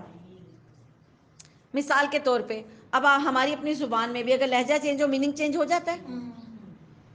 آپ کہتے ہیں، اس کا کیا مطلب ہوتا ہے؟ یعنی کیا ہے؟ تو چینج ہو گیا، میننگ چینج ہوا، تو وہ میننگ چینج ہو جاتا تھا ان کے لہجے کی چینجنگ سے، اور مطلب بن جاتا تھا نعوذ باللہ او چرواہے، مذاق اڑاتے تھے۔ اور یہ اتنی باریک چیز تھی جو مسلمانوں کو سمجھ نہیں آئی تھی، اللہ نے قرآن میں بتا دی، اللہ نے قرآن میں بتا دی، رائنا نہیں کہنا، انظرنا کہنا ہے۔ ہاں، انظرنا یہ ورڈ ایسے ہماری زبان میں جیسے ہم کہتے ہیں ایکسکیوز می بات سنیے، ایسے بولتے ہیں نا کسی کو، تو عربی میں کہتے تھے انظرنا، ہماری طرف نظر کیجیے، ہماری بات سنیے، اس کا یہ مطلب تھا، ٹھیک ہے، رائنا کا بھی یہی مطلب تھا، لیکن وہ اس طریقے سے بولتے تھے اس کا میننگ چینج ہو جاتا تھا. ٹھیک ہے. اور کافروں کے لیے دردناک عذاب ہے. نہ تو اہل کتاب کے کافر نہ مشرکین چاہتے ہیں کہ تم پر تمہارے رب کی طرف سے کوئی بھلائی نازل ہو. ان کے اس حسد سے کیا ہوا، اللہ تعالیٰ جسے چاہے اپنی رحمت سے خصوصیت سے عطا فرمائے. اللہ تعالیٰ تو بڑے فضل والا ہے. جس آیت کو ہم منسوخ کر دیں یا بھلا دیں اس سے بہتر یا اس جیسی اور آیت لاتے ہیں. کیا تو نہیں جانتا کہ اللہ تعالیٰ ہر چیز پر قادر ہے؟ کیا تجھے علم نہیں کہ زمین و آسمان کا مالک اللہ ہی کے ملک یعنی اس کی بادشاہی اللہ ہی کے لیے ہے، اور اللہ کے سوا تمہارا کوئی ولی اور مددگار نہیں ہے؟ کیا تم اپنے رسولوں سے یہی پوچھنا چاہتے ہو جو اس سے پہلے موسیٰ علیہ السلام سے پوچھا گیا تھا؟ سنو، ایمان کو کفر سے بدلنے والا سیدھی راہ سے بھٹک جاتا ہے. یہ ہمیں سمجھایا جا رہا ہے. دیکھیں یہ قرآن یہودی نہیں پڑھ رہے، ہم پڑھ رہے ہیں. تو یہ تمام انسٹرکشنز کس کے لیے؟ ہمارے لیے ہیں. ٹھیک ہے. ان اہل کتاب کے اکثر لوگ باوجود حق واضح ہو جانے کے محض حسد اور بغض کی بنا پر تمہیں بھی ایمان سے ہٹا دینا چاہتے ہیں. تم بھی معاف کر دو، چھوڑ دو یہاں تک کہ اللہ تعالیٰ اپنا حکم لائے. یقیناً اللہ تعالیٰ ہر چیز پر قدرت رکھتا ہے. اللہ نے اپنے نبی کو کیا طریقہ بتایا؟ ان سے بحث نہیں کرنی، ان سے لڑائی نہیں کرنی، ان کو چھوڑ دو، اگنور کر دو. آپ بھی اپنی لائف میں اگر یہ طریقہ اپنائیں گے بچ جائیں گے. جاہلوں سے بحث نہیں کرنی، جو آپ سے چڑھتے ہیں حسد کرتے ہیں ان سے بحث نہیں کرنی. ہم ان سے ہی بحث کرتے ہیں نا، جا کر ان کو بولتے تم نے یہ کیا، تم نے، وہ اور مزے لیتا ہے. اس کو مزہ آتا ہے کہ آپ چڑھ رہے ہیں اور ہم پروف کر رہے تھے مجھے تکلیف ہو گئی، آپ کامیاب ہو گئے، تو آپ کا نقصان ہے، وہ اور زیادہ کرے گا. ٹھیک. تو اللہ کے رسول کو کیا بتایا گیا؟ یہ بہت اچھی ٹیکنیک ہے لائف کی کہ آپ ان کو چھوڑ دیں، پیچھے مت پڑیں. اور چھوڑنے سے مطلب یہ ہے کہ پھر کان لگا کے باتیں بھی نہیں سننی ہیں. جاؤ ذرا پتہ کر کے آؤ، چکر لگا کے آؤ کیا باتیں ہو رہی. نہیں، پھر یہ کام چھوڑنے پڑیں گے. ٹھیک ہے. ورنہ کیا ہوگا، آپ بول نہیں سکیں گے لیکن آپ کو سہنی پھر بھی پڑے گی. ٹھیک ہے. ایسے ہی ہوتا ہے نا. تم نمازیں قائم رکھو. دیکھیں اللہ تعالیٰ تو ہمیں خود ہی طریقہ بتا رہے ہیں. نماز پڑھیں گے، زکوٰۃ دیں گے، اچھے کام کریں گے تو ہمیں برے کاموں کے لیے وقت ملے گا؟ ہے نا. آپ باوضو رہیں گے، غلط کام کریں گے تو اللہ تعالیٰ تو ہمیں خود ہی طریقے بتا رہے ہیں، یہ کام کر لو بچ جاؤ گے. ہاں. نماز قائم کرو، زکوٰۃ دیتے رہا کرو. زکوٰۃ سے کیا ہوگا؟ مال کی محبت ختم ہو جائے گی. جب مال کی محبت ختم ہوگی تو پھر ٹینشن کس بات کی کہ وہ کیا کما رہا ہے، وہ کیا کھا رہا ہے. روز مچھلی پکتی ہے، روز مرغی پکتی ہے، روز کوفتے، خوشبوئیں آ رہی ہوتی ہیں، شرم نہیں آتی ہم نے دال پکائی ہے، ایک پلیٹ ہمیں دے دیں، یہ کر دیں. کتنی ٹینشن ہے نا. جو اللہ کی طرف جڑتا ہے وہ یہ باتیں پھر سوچتا ہے؟ نہیں سوچتا. ٹھیک ہے. زکوٰۃ دو گے تو دل مال کی محبت بھی ختم ہو جائے گی. جو کچھ بھلائی تم اپنے لیے آگے بھیجو گے سب کچھ اللہ کے پاس محفوظ ہے. یہ بات یاد رکھیں. آپ کوئی بھی اچھا کام کرتے ہیں ضائع اللہ کے پاس ضائع نہیں ہوگا. ضائع کب ہوتا ہے پتہ آپ کو؟ کب ہوتا ہے ضائع؟ جب ہم خود ضائع کرتے ہیں. ہم خود ضائع کرتے ہیں، اللہ کے پاس سیف رہتا ہے. ٹھیک ہے. ہاں جی. بے شک اللہ تعالیٰ تمہارے اعمال کو خوب دیکھ رہا ہے. یہ کہتے ہیں کہ جنت میں یہود و نصارہ کے سوا کوئی نہیں جائے گا. یہ صرف ان کی آرزوئیں ہیں. ان سے کہو اگر تم سچے ہو تو پھر دلیل پیش کرو. کہاں لکھا ہوا ہے؟ کہاں پڑھا تم نے؟ ٹھیک. سنو، جو بھی اپنے آپ کو خلوص کے ساتھ اللہ کے سامنے جھکا دے گا بے شک اسے اس کا رب پورا پورا بدلہ دے گا. اس پر نہ تو کوئی خوف ہوگا، نہ وہ غمگین ہوگا، نہ وہ اداس ہوگا. ہاں. نہ وہ اداس ہوگا. اللہ کو اداس بندے نہیں اچھے لگتے. آپ کو لگتے ہیں اداس بندے اچھے؟ لگتے ہیں اچھے؟ ایک بندہ مسکرا رہا ہے وہ اچھا لگے گا کہ ایک اداس ہے؟ آپ کس کے پاس بیٹھیں گے جا کر؟ مسکرانے. بالکل. تو اللہ تعالیٰ اپنے بندوں کو اداس نہیں ہونے دیتا. بس ہم نے کیا بننا ہے؟ اللہ کی بندیاں بننا ہے. آپ اللہ کی بندیاں بنیں گی، آپ کے شوہر اللہ کے بندے بن جائیں گے. آپ کہتے ہیں نا بندہ نہیں بنتا، وہ اس لیے بندہ نہیں بنتا کہ ہم بندیاں نہیں ہیں. ٹھیک ہے. اس پوائنٹ کو ذہن میں رکھیں. ٹھیک ہے جی. یہ کہتے ہیں اچھا سنو، جو بھی اپنے خلوص کے ساتھ اللہ کے سامنے اپنے آپ کو جھکا دے گا اس کے لیے اس کا رب اس کو پورا پورا بدلہ دے گا. یہود کہتے ہیں کہ نصرانی حق پر نہیں، یعنی وہ عیسائیوں کو غلط کہتے ہیں. عیسائی کیا کہتے ہیں؟ عیسائی کہتے ہیں یہودی حق پر نہیں. حالانکہ سب لوگ تورات پڑھتے ہیں. آپ کو پتہ ہے نا بائبل جو ہے انجیل اور تورات کا مکس ایک انہوں نے کتاب بنائی ہوئی ہے. اصل کتاب ان سے گم گئی ہوئی ہے، پتہ ہے آپ کو. تورات کی اصل کتاب کھو گئی ہے، جو حفظ رہ گئی تھی وہ انہوں نے 2 کتابیں جوڑی ہے، عہد نامہ قدیم، عہد نامہ جدید، 2 کتابیں جوڑ کر انہوں نے انجیل مقدس بنا دی ہے اس کی، ٹھیک ہے۔ تو حالانکہ کیا ہے، یہ دونوں کیا پڑھتے ہیں، تورات پڑھتے ہیں۔ اسی طرح انہی جیسی بات ہے بے علم جو کہتے ہیں قیامت کے دن اللہ تعالیٰ ان کے اس اختلاف کا فیصلہ ان کے درمیان کر دے گا۔ اس شخص سے بڑھ کر ظالم کون ہے جو اللہ تعالیٰ کی مسجدوں میں اللہ تعالیٰ کے ذکر کیے جانے کو روکے اور ان کی بربادی کی کوشش کرے۔ مشرکین مکہ نے منع کر دیا تھا، صحابہ کرام کو حج کے لیے نہیں آنے دیتے تھے، عبادت کے لیے نہیں آنے دیتے تھے، حالانکہ رکاوٹ نہیں ہونی چاہیے تھی۔ اس پر یہ آیتیں نازل ہوئی تھیں کہ اس سے بڑھ کر کون ظالم ہوگا جو اللہ کے گھر میں ذکر کرنے والوں کو روک دے آنے سے، ٹھیک ہے۔ ایسے لوگوں کو خوف کھاتے ہوئے اس میں جانا چاہیے، ان کے لیے دنیا میں بھی رسوائی ہے اور آخرت میں بھی بڑا عذاب ہے۔ مشرق اور مغرب کا مالک اللہ ہی ہے، تم جدھر بھی منہ کرو ادھر ہی اللہ کا منہ ہے۔ اللہ تعالیٰ کشادگی اور وسعت والا اور بڑے علم والا ہے۔ یہ کہتے ہیں اللہ کی اولاد ہے، نہیں بلکہ وہ تو پاک ہے۔ زمین و آسمان کی تمام مخلوق اس کی ملکیت میں ہے اور ہر ایک اس کا فرما بردار ہے۔ اور زمین و آسمانوں کا ابتدا پیدا کرنے والا ہے، وہ جس میں جس کام کو کرنا چاہے کہہ دیتا ہے کہ ہو جا، کن، تو وہ کام ہو جاتا ہے۔ اسی طرح بے علم لوگوں نے بھی کہا کہ خود اللہ تعالیٰ ہم سے باتیں کیوں نہیں کرتا، یا ہمارے پاس کوئی نشانی کیوں نہیں آتی۔ اسی طرح ایسی بات ان کے اگلوں نے بھی کہی تھی، ان کے اور ان کے دل یکساں ہو گئے۔ ہم نے تو یقین والوں کے لیے نشانیاں بیان کر دیں، ہم نے آپ کو حق کے ساتھ خوشخبری دینے والا اور ڈرانے والا بنا کر بھیجا ہے، اور جہنمیوں کے بارے میں آپ سے سوال جواب نہیں کیا جائے گا، ٹھیک ہے۔ آپ سے یہود و نصارہ ہرگز راضی نہیں ہوں گے جب تک کہ آپ ان کے مذہب کے تابع نہ بن جائیں۔ آپ کہہ دیجئے اللہ کی ہدایت ہی ہدایت ہے، اور اگر آپ نے باوجود اپنے علم آ جانے کے پھر ان کی خواہشوں کی پیروی کی تو اللہ کے پاس آپ کا اے نبی، آپ کا نہ تو کوئی ولی ہوگا اور نہ ہی کوئی مددگار ہوگا۔ یہ بات اللہ نے اپنے نبی کو کی ہے۔ اگر یہ بات نبی کے لیے تو کیا ہمارے لیے نہیں ہے؟ ہمارے لیے بھی ہے۔ یہود و نصارہ کو فالو کرنا، ان کی پیروی کرنا، ان کو تھمز اپ کرنا، ان کے فالوور بننا، ان کے طریقے ایکسیپٹ کرنا، ویلنٹائن ڈے، آج کون سا ڈے ہے، مدر ڈے، آج کون سا ڈے، یہ کس کی ہم کر رہے ہیں پیروی؟ یہ مسلمانوں کا تو طریقہ نہیں ہے۔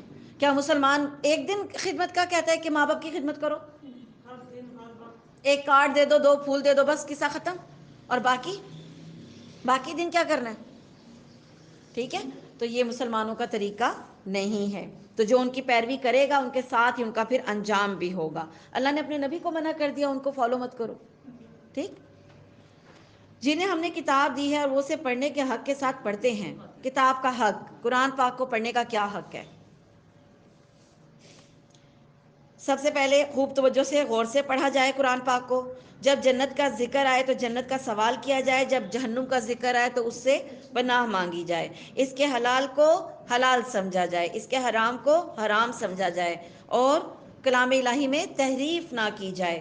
پھر اس کے بعد جو بات سیکھی وہ آگے بتائی جائے، اس کی محکم باتوں پر عمل کیا جائے، متشابہات پر ایمان رکھتے ہوئے جو باتیں نہیں سمجھ آتی انہیں علماء کرام کے ذریعے حل کروایا جائے۔ متشابہات میں بعض چیزیں ہمیں نہیں سمجھ آتی نا، ان کو پوچھا جائے، ٹھیک، اور اس کی ایک ایک بات کا اتباع کیا جائے۔ یہ قرآن پاک پڑھنے کے حقوق ہیں جو ہم پر فرض ہیں، ہم نے ادا کرنے، ٹھیک ہے جی۔ اور اس کتاب پر بھی ایمان رکھتے ہیں، جو اس کے ساتھ کفر کرے وہ نقصان والا ہے۔ اے اولاد یعقوب، میں نے جو نعمتیں تم پر انعام کی ہیں انہیں یاد کرو، اور میں نے تو تمہیں تمام جہانوں پر فضیلت دے رکھی تھی۔ اس دن سے ڈرو جس دن کوئی نفس کسی نفس کے کچھ بھی کام نہیں آئے گا، اور نہ کسی شخص سے کوئی فدیہ قبول کیا جائے گا، اور نہ اسے کوئی شفاعت نفع دے گی، نہ ان کی مدد کی جائے گی۔ جب ابراہیم علیہ السلام کو ان کے رب نے کئی باتوں سے آزمایا اور انہوں نے سب کو پورا کر دیا، تو اللہ تعالیٰ نے فرمایا کہ میں تمہیں لوگوں کا امام بنا دوں گا۔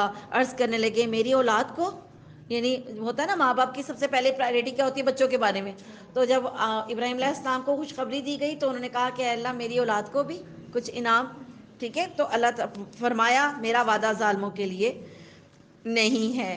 ہم نے بیت اللہ کو لوگوں کے لیے ثواب اور امن و امان کی جگہ بنایا۔ تم مقام ابراہیم کو نماز کی جگہ مقرر کر لو. ہم نے ابراہیم علیہ السلام اور اسماعیل علیہ السلام سے وعدہ لیا کہ تم میرے گھر کو طواف کرنے والوں اور اعتکاف کرنے والوں اور رکوع اور سجدہ کرنے والوں کے لیے پاک صاف رکھو. جب ابراہیم علیہ السلام نے کہا اے پروردگار تو اس جگہ کو امن والا شہر بنا دے. اب آپ دیکھیں جتنی دعائیں انہوں نے کی تھی نا وہ ساری قبول ہوئی تھیں. ٹھیک ہے. اور یہاں کے باشندوں کو جو اللہ تعالیٰ پر اور قیامت کے دن پر ایمان رکھتے ہوں پھلوں کی روزیاں دے. ٹھیک. سب سے زیادہ پھل کہاں پایا جا رہا ہے آج کل؟ حالانکہ عرب کی سرزمین زرخیز نہیں تھی پھر بھی پھل وہاں ہے. اللہ تعالیٰ نے فرمایا میں کافروں کو بھی تھوڑا فائدہ دوں گا. انہوں نے کس کے لیے مانگی تھی دعا؟ مسلمانوں کے لیے. تو انہوں نے کہا میں کافروں کو بھی تھوڑا سا فائدہ دوں گا پھر انہیں آگ کے عذاب کی طرف بے بس کر دوں گا. اور یہ پہنچنے کی بڑی بری جگہ ہے. ابراہیم علیہ السلام اور اسماعیل علیہ السلام کعبہ کی بنیادیں اور دیواریں اٹھاتے جاتے تھے اور کہتے جا رہے تھے اے ہمارے پروردگار تو اس عمل کو ہم سے قبول کر لے. ٹھیک ہے. جب بھی کوئی نیکی کریں یہ دعا ضرور مانگا کریں اللہ اس کو قبول کر لے. آپ یہاں آئے ہیں قرآن پڑھ رہے ہیں سیکھ رہے ہیں تو دعا کریں اللہ اس کو قبول کر لے. ٹھیک ہے. تو وہ کیا کہہ رہے تھے کہ اے اللہ اس عمل کو ہم سے قبول فرما اور بے شک تو ہی سننے والا اور جاننے والا ہے. اے ہمارے رب ہمیں اپنے فرما بردار بندے بنا لے اور ہماری اولاد میں سے بھی ایک جماعت کو اپنی اطاعت گزار رکھ اور ہمیں اپنی عبادتیں سکھا اور ہماری توبہ قبول فرما. بے شک تو توبہ قبول فرمانے والا ہے اور رحم اور کرم کرنے والا ہے. اے ہمارے رب انہی میں سے ایک رسول بھیج دے. یہ بھی دعا تھی کہ ان میں سے ایک رسول بھیج دے جو ان کے پاس تیری آیتیں پڑھیں انہیں کتاب اور حکمت سکھائے انہیں پاک کرے. یقیناً تو غلبے والا اور حکمت والا ہے. دین ابراہیمی سے وہی بے رغبتی کرے گا جو محض بے وقوف ہو. دین ابراہیمی کیا تھا؟ توحید.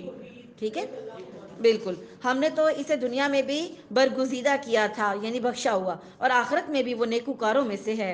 جب کبھی انہیں ان کے رب نے کہا فرما بردار ہو جا تو انہوں نے کہا میں نے رب العالمین کی فرما برداری کی. جب میں نے اس کو کہا جھک جا وہ جھک گیا. کس کی بات ہو رہی ہے؟ ابراہیم علیہ السلام کی بات ہو رہی ہے. ٹھیک ہے. اسی کی وصیت ابراہیم اور یعقوب نے اپنی اولاد کو کی کہ ہمارے بچوں اللہ تعالیٰ نے تمہارے لیے اس دین کو پسند فرمایا ہے خبردار تم مسلمان ہی مرنا. آپ نے اپنے بچوں کو کبھی یہ وصیت کی ہے بچوں مسلمان مرنا؟ مرنے کا لفظ یوز کیا ہے کبھی؟ مرنے کا لفظ کبھی یوز کیا ہے بچوں مسلمان مرنا؟ میری بیٹی آپ مسلمان مرنا میرے بیٹے مسلمان مرنا کبھی کہا ہے ایسے؟ نہیں کہا. یہ لفظ ہی نہیں بولتے ہم. بولیں تو دل ڈر جاتا ہے نا. ہائے ہائے کیسی بات باجی نے منہ سے نکال دیا آج. یہ قرآن کے الفاظ ہیں. وہ نبی اپنے بچوں کو کہہ رہے ہیں مرنا تو مسلمان مرنا. اس کا ویسے مطلب پتہ ہے آپ کو کہ کسی بھی حالت میں اسلام کو نہیں چھوڑنا ہے کیونکہ موت کا وقت کسی کو بھی نہیں پتہ. ایسی حالت میں موت آئے. دیکھیں اب کئی لوگوں کے گاڑیوں کے ایکسیڈنٹ ہو جاتے ہیں مر جاتے ہیں اور میوزک چل رہا ہوتا ہے. دیکھیے کبھی ایسی ڈیڈ باڈی کے پاس ٹیپیں چل رہی ہوتی ہیں خوف آتا ہے. آپ مرتے وقت کیا لے کے جا رہے ہیں؟ کئی لوگ ناچتے ہوئے شادی کا فنکشن ہے ناچ رہے ہو ناچتے ہوئے گرے ہارٹ اٹیک ہے اور کئی سین ہیں ایسے آپ دیکھتے بھی ہیں. ہاں کتنی یعنی اب عام سی بات ہے نا. اب ہم ہر جگہ یہ نیوز آتی ہیں جب مرنا اور آپ دعا کریں کہ جب میری موت کا وقت آئے تو میری حالت ایمان والی ہو. میں کوئی غلط کام سوچتے ہوئے بھی نہ مروں. سوچ بھی غلط نہیں ہونی چاہیے. پتہ ہے آپ کو آپ کسی کے لیے پلاننگ کر رہے اور موت آ جاتی ہے آپ کا ذہن کہاں سٹاپ ہو گیا؟ نیگیٹیوٹی پہ. ٹھیک ہے.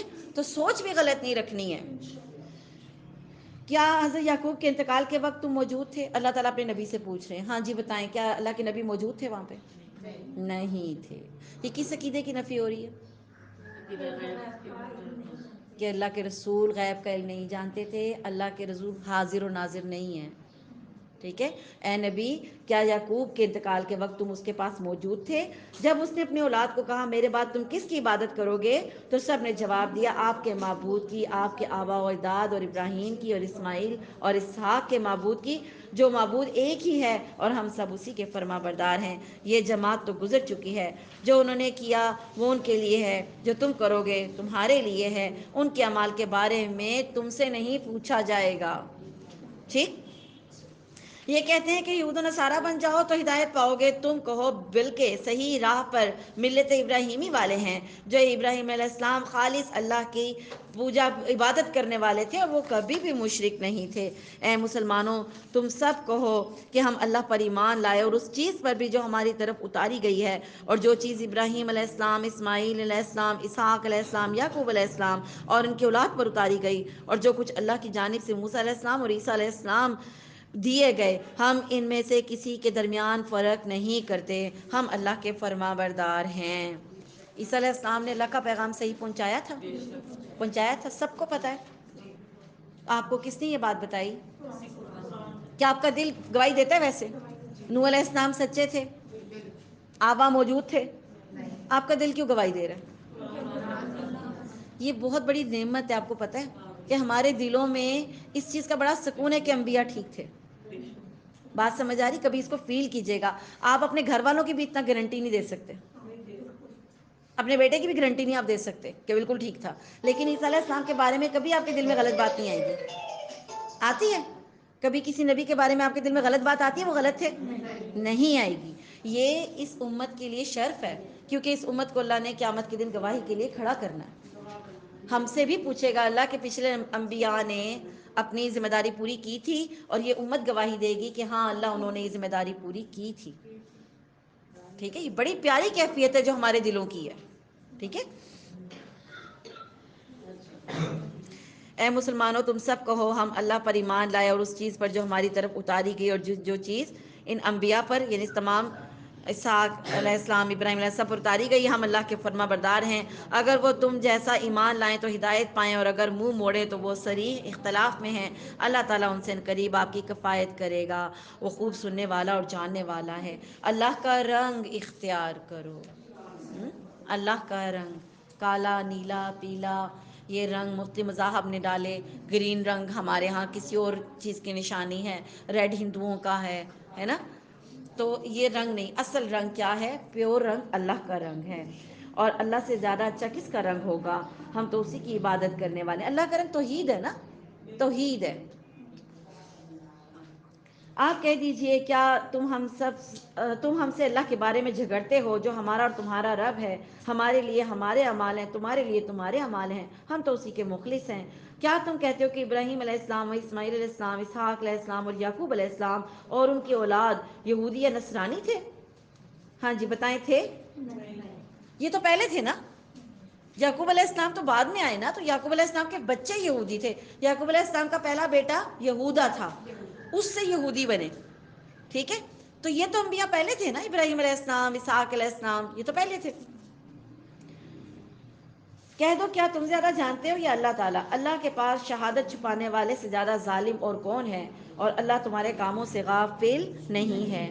یہ امت ہے جو گزر چکی، انہوں نے جو کیا ان کے لیے ہے، جو تم کرو گے وہ تمہارے لیے ہیں، تم ان کے اعمال کے بارے میں سوال نہیں کیے جاؤ گے۔